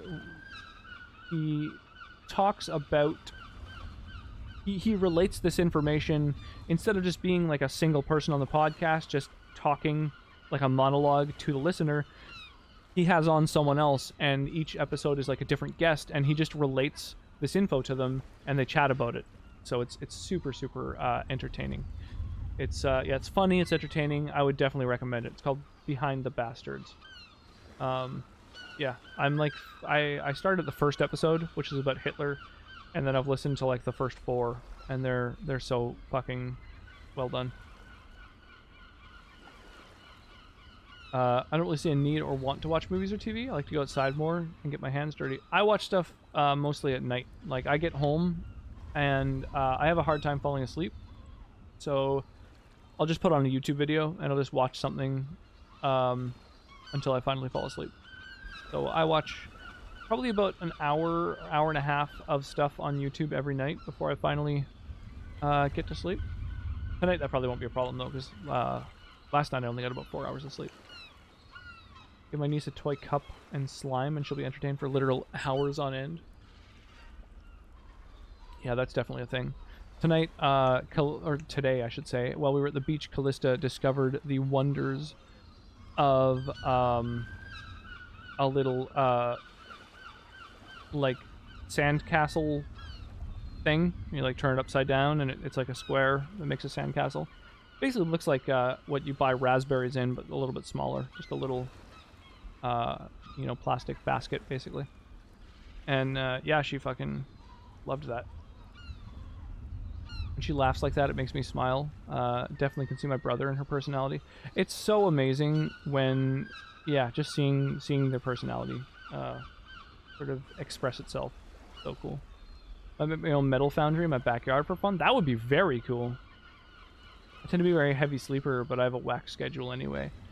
I'm quite a heavy sleeper, but when the baby wakes up, she like when I'm sleeping, she'll like you know, kind of like jam fingers into my face and nose and eyes and stuff. So so I just wake up, you know, at about 6 in the morning, no matter what, and then hopefully I managed to get back to sleep. But this morning I didn't. So once it got to be about 8 in the morning, I just got out of bed because you know, I had been laying there for 2 hours.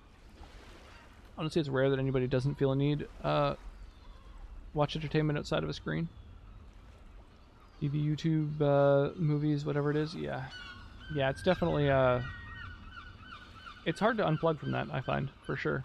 But there is a lot of great content out there. There's a lot of stuff that I think is enjoyable to watch. There are a lot of podcasts that I listen to whenever I'm out and about walking with Callista, going around doing different things. I pretty much always have a podcast in my ear, so I'm listening to podcasts pretty much all the time. People gravitate towards it immediately, then once they're bored, possibly going outside. Yeah, pretty much. Yeah, for me, that lifestyle of just sort of sitting around and watching shit all day is fucking gone the moment I had a baby. So we are, yeah, we're always walking around and doing stuff instead. But I mean, yeah, I really enjoy it.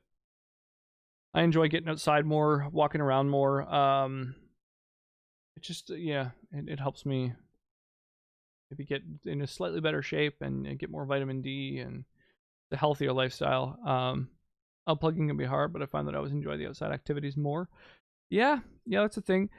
I don't really enjoy most solo outdoor activities.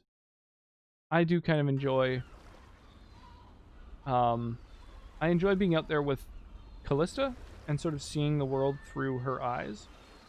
I find that very fun. Like, as I push her around in her stroller, she just points at shit. She'll point at cars. Like, each parked car in a row, she'll point at each one and kind of go like, da, da, da. And I'll just say, that's a silver car. And then she'll point at the next one, da, da, da. Well, that's a blue car. And she'll point at the next one, da, da, da. Like, that's another silver car. And so I'm trying to just, like, teach her colors, because I don't know what she wants as an answer. I think she just wants to understand everything. It's crazy. Really, really interesting seeing someone learn what the world is for the first time. 100%, a lot of good content. There's so much good shit to absorb for sure. I always want to go outside for a walk at least once a day, but nobody wants to go with me, so I understand that. Man, that's something I'm encountering. So every day I try to go out for probably about 2 hours at least, like a big walk with the baby.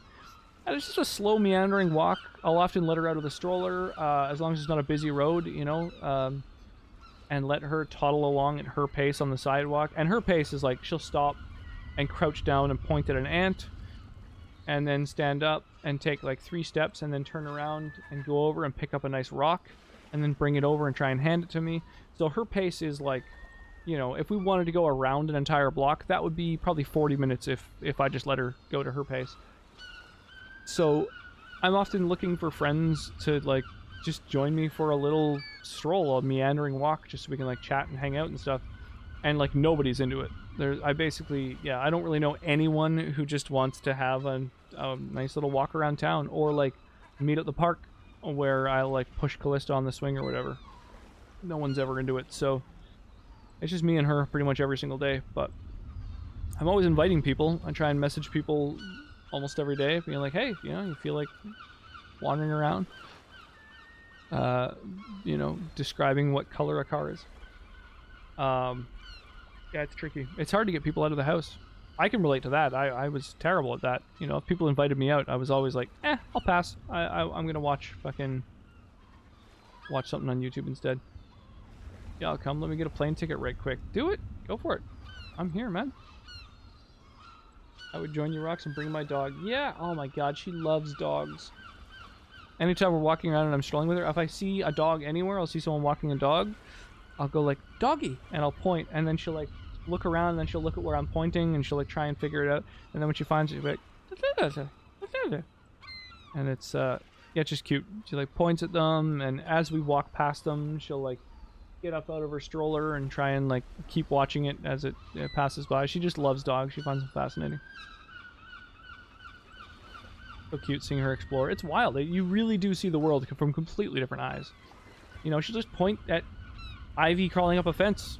You know, like just a random fence in an empty lot. We'll be walking by and she'll like point at it and be like, "Oh, that's Ivy.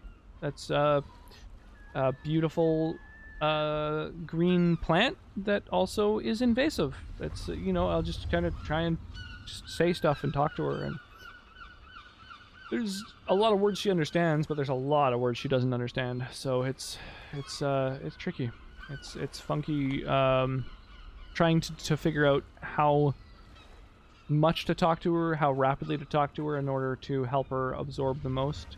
I'll emphasize the nouns in a sentence and really try and make sure that she understands that that's the sort of the thing that we're talking about.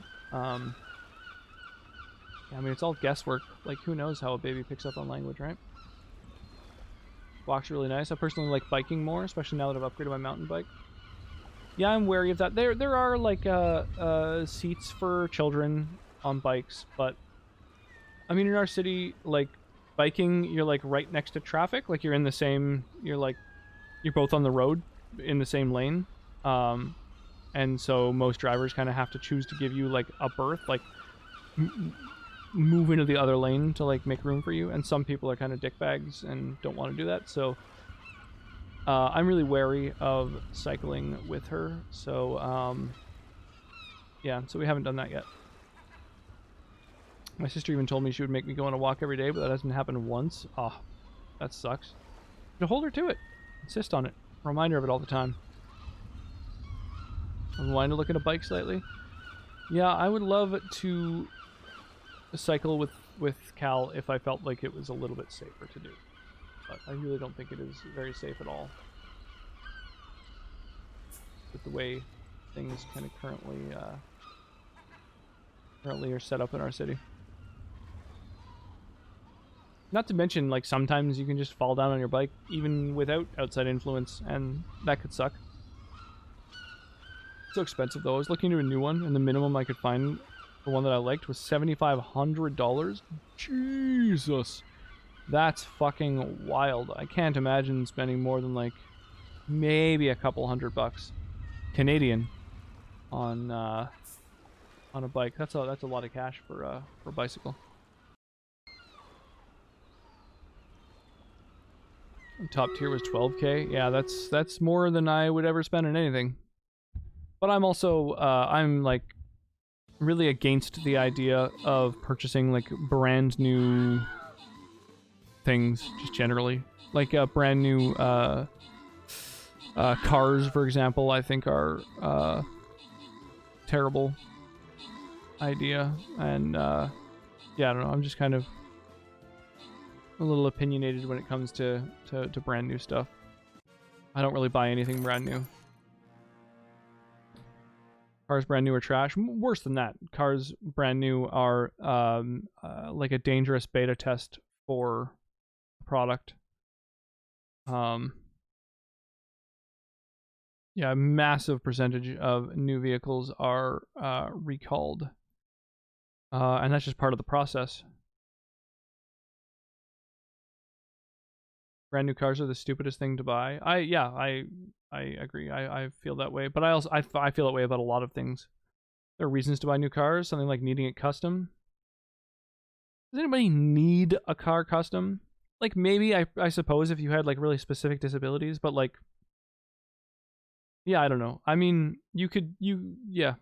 If you sort of buy into car culture and want a brand new car and stuff like that, like that's your decision. You can spend that money, but it's not an investment. It's not like it's not a way to ever sort of get a return on money, that's for sure. And it's also I think just unwise from a safety perspective. I think it's unwise from a like just a logical perspective. Yeah, I don't think it's an intelligent idea personally, but it is very, very common. So I certainly wouldn't judge someone who did it. I just think that that the person doing so is probably not completely informed. I was learning how to ride. We went down a smallish hill. Bike ended up in a ditch and me close to it. Ooh, sketchy. Never buy a brand new car. Yeah, that's how I feel personally as well. I don't know why they release new cars every year. They could easily go to 3 years. Money? They want money? What do you mean? It's like it's peak capitalism. Why would you not release a new car every single time you possibly could get away with it? New bikes are different though because you know what you're paying for will last you a while.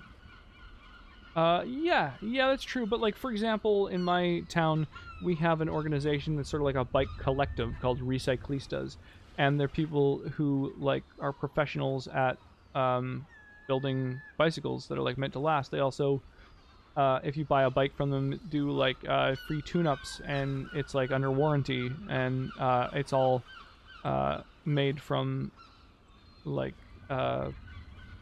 reused bike parts basically, because like bike parts last forever, right? Like bicycles are kind of like vehicles that were built like 100 years ago, where they just keep, like, as long as you maintain them, they basically last almost forever. It seems like it's gonna last you longer. I'm glad you're enjoying it. Should I fire Stream Raiders battle now to screw you over? Preferably not. I don't know, people spend the money they want to spend. I would personally never buy a brand new car. I like having money. Yeah, I would never buy a brand new car because it's... in terms of return on investment, it's one of the worst ways you could spend money. Like, even buying like a brand new video game console, in a few years, it's worth about half of what you bought it for. The same cannot be said for a car. Car does not maintain its value that much. It's immediately devalues. But also just the safety thing. A brand new vehicle is the least safe kind of vehicle you can possibly buy. That's the reason I usually buy a console 1 or 2 years after it's released. Yeah, I think my PS3 I bought like 3 years into the console's release, and the PS4 I bought 2 years into the console. Maybe even more. Might have been longer than that. We have one like that in my area too. I just find that it would cost more to replace all the things I need than to just buy a new bike. Yeah, maybe. I mean, $7,500 though. You could buy like, you know, 30 like good bikes that were built by someone who knows exactly what they're doing and would maintain it. So I mean, you could just replace the entire bike each time that it wore out over the course of probably 4 or 5 years. PS4 was 2 years in for me. I bought my Switch 2 years after its release. Yeah, that's kind of an exception because the Twitch doesn't really go on sale. I've never heard of a Switch being less money than it was when it was brand new, unfortunately. I wanted it to hit a certain price before biting the bullet, which is still stupidly expensive, isn't it? Yeah, the Switch never goes on sale. Nintendo's pretty rough there. It's still about $300. Yeah, I don't know what it is in US dollars, but I know that here, I don't think it's any less than it was when it was brand new. Great conversation we're having. I'm going over my vacation sleep schedule by a smidge, so I'm gonna go to sleep before it's too late. Glad I could catch you though. Yeah, have an awesome night, Jay Winters. I turned into just kind of a just chatting stream, but I don't know. After finishing RiME, felt like finishing my glass of wine and doing some more Stream Raiders. So, yeah, we're just sort of not really playing anything, but yeah, have an awesome night, Jay Winters. As always, I'm always really happy to see you. All the games I got were about half off. Well, that's good. Yeah, Nintendo had a few game sales now and then. I do post the when Nintendo games go on sale, I post those in my Game Deals Discord channel.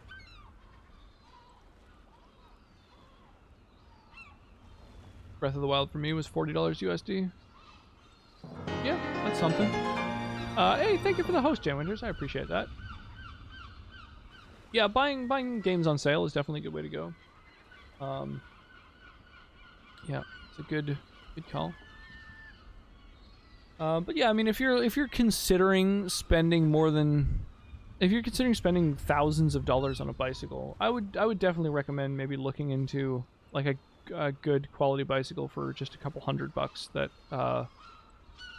that you could just like, you know, get good at maintaining, or even pay to have maintained, and still, I think you'd kind of always be ahead monetarily. But I don't know, just a suggestion. I'd recommend looking into a really great lock. Yeah, that too. Don't skimp on the lock. Yeah, a girlfriend of mine, one of my first girlfriends, I must have been 16 or something. She had one of those U locks, like the bar with the U on it, and she locked up her bike after work while she went to work each day. And one day she got off work and her bike was fucking gone, and the lock was just sitting there. And so she called me to come down. No, it was, I was already just like, I was already going to meet her at her work and head home with her. I had my longboard, she had her bike. And then so I met her and she was like, "Oh, my fucking bike's gone." And so we were like, "Oh, that really sucks." So we started walking home, and it was maybe 1 block away from where she had her bike locked up. There was someone who was riding it, and riding kind of toward us. And so I was like, well, I gotta get her bike back. So I was like 16 years old, and I just, you know, I kind of hailed the guy. I was like, "Hey, how's it going?" And he like stopped. I was like, "What's going on?" I was like, "That's actually my girlfriend's bike. Could we get that back?"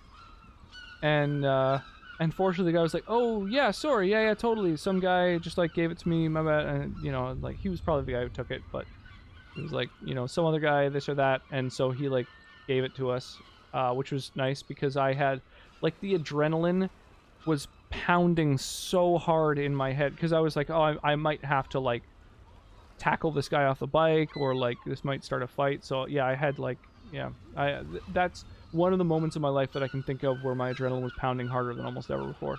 And it was yeah, it was a pretty it was a pretty easy thing to retrieve, fortunately. But that's the only time that I've known of someone like cutting off a lock. It's kind of crazy. I'll change that quickly. Girlfriend of mine, I mean first girlfriend of mine, one of my first girlfriends. I think it was like my 3rd girlfriend or something like that. Most bike locks are really easy to pick anyway. Those are pretty easy to pick. Yeah, totally. So that's why you would want to get like a particularly heavy duty lock for sure if you were going to get a very, very expensive bike. Lockpicking lawyer is where it's at. A thief's manual. He's a scumbag. Is that like that's a person who does like some YouTube videos or something about how to pick locks? Maybe that's why I work out, so if I need to confront someone with something, I can intimidate them. Honestly, intimidation isn't all it's cracked up to be. I have gotten out of being mugged twice. I've retrieved stolen property 3 times. And I've never had to fight. You just confidence and eloquence is all you need. You really don't have to intimidate anyone.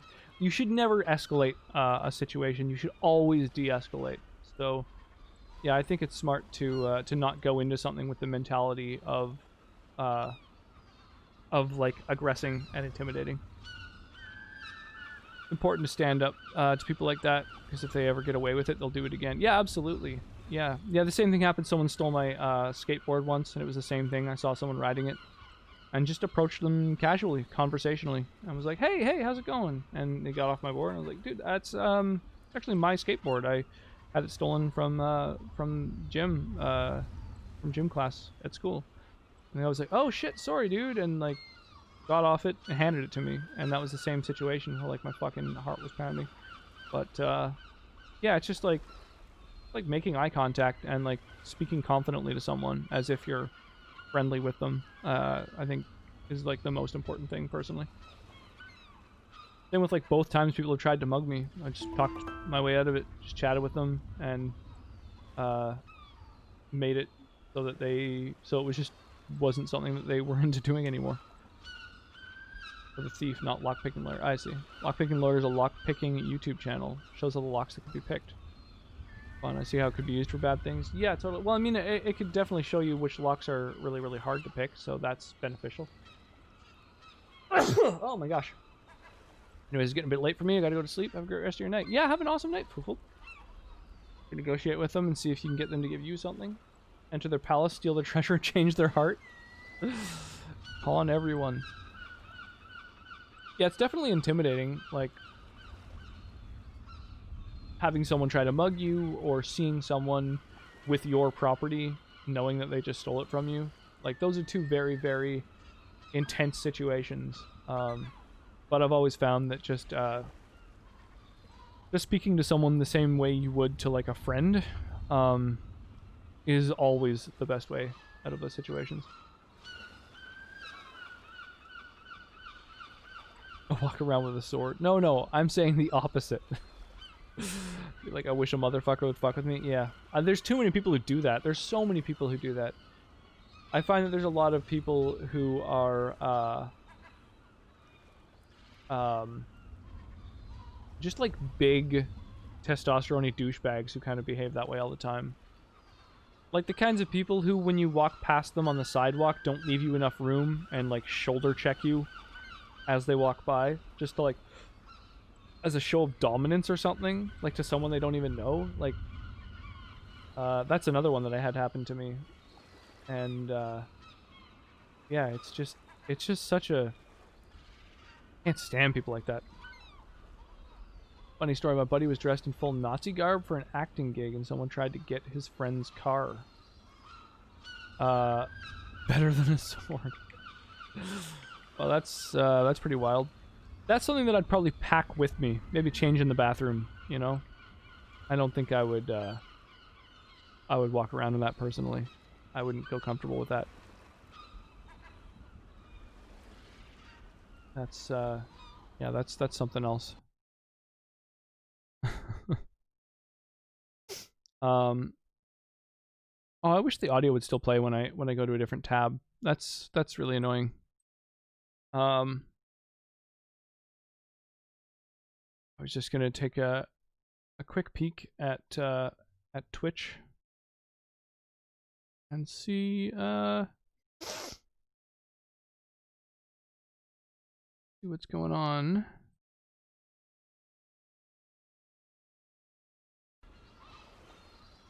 Be a pretty brave thing to walk around on that. I think it was between the sets. Yeah, I guess. I guess if acting is what you do, then that's probably a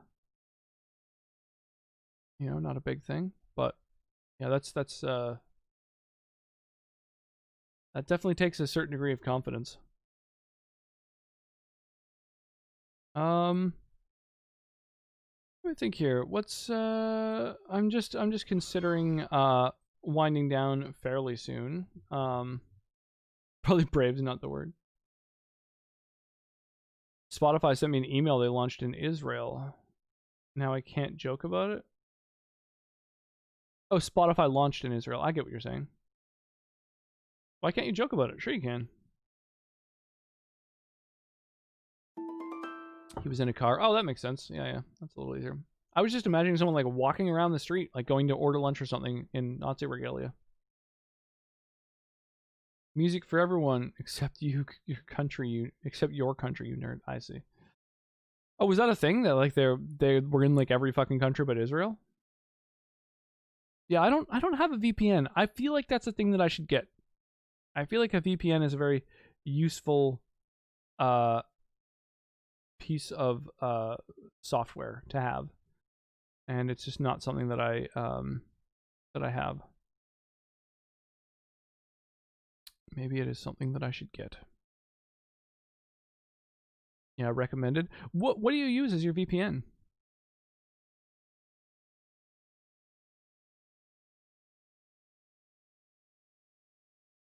Out of curiosity. You have Nord, though hit with problems last year. I still use cheap and pretty simple to use. Yeah, NordVPN I've heard of. That one's advertised on like on podcasts and stuff. Why do you need a VPN though? Well, Netflix in Canada is pretty limited, so being able to access UK and US Netflix would be nice. I certainly would never torrent, but if one wanted to torrent, a VPN would be the probably the best way to do that.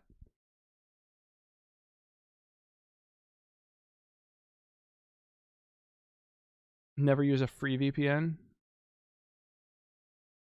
Protecting who you are online. Yeah, that's a thing too. I used WT Fast in the past, but that's not a VPN. It did make my internet faster though. Access other countries. Never use a free Yeah, there was a free VPN that I used for quite a while. Like years ago now. I don't remember what it was called. Spark something maybe? Something Spark? I don't know. Yeah, it was something that I used for a while. And then I found out, oh, like basically everyone who's using the VPN is also like a relay point for someone else. So like if I was using their VPN to say that I was in, say, the UK, in order to access a TV show that I simply could not otherwise access, it would also allow someone, say, in the UK to use my IP address specifically when they were using a VPN. And some people use VPNs aren't necessarily using them for benign reasons. So that's pretty sketchy. I don't know. I don't need to protect who I am online. I can understand there's a lot of people who feel that that's very, very important to protect their sort of identity or whatever while they're online. Yeah, for me it was more sort of for specific uses, but obviously not piracy.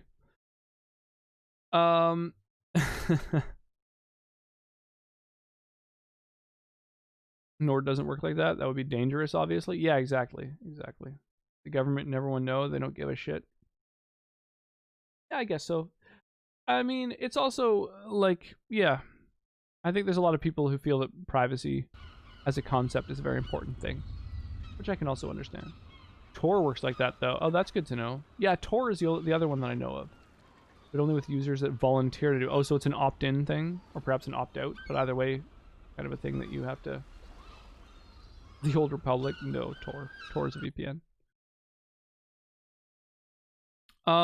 Here, why don't we set up a raid? Let's go and raid someone who's playing some Hollow Knight, which is a really excellent game. I am starting to get a little bit tired. I'm almost on my wine, and I'm thinking it might be time to wind down. So if you guys are into it, we got a raid message. You know, we should all go in there, throw some rocks at our new streamer, you know? Throw around some big rock energy and yeah, I don't know. Say hi to someone new. Very secure, do all the illegal stuff. Oh, with a VPN and a VM. I don't know what a VM is, but yeah, I'm not too worried about that kind of thing. I don't really, we don't have enough like spare time to bother torrenting any TV shows or anything. So yeah, have an awesome night, everybody. I am now going to crash. I will see you guys on Thursday. We're going to be playing one of 3 games. I will catch you guys then. Be sure to yeah, sure to stay hydrated, sleep well, and I'll see you guys soon.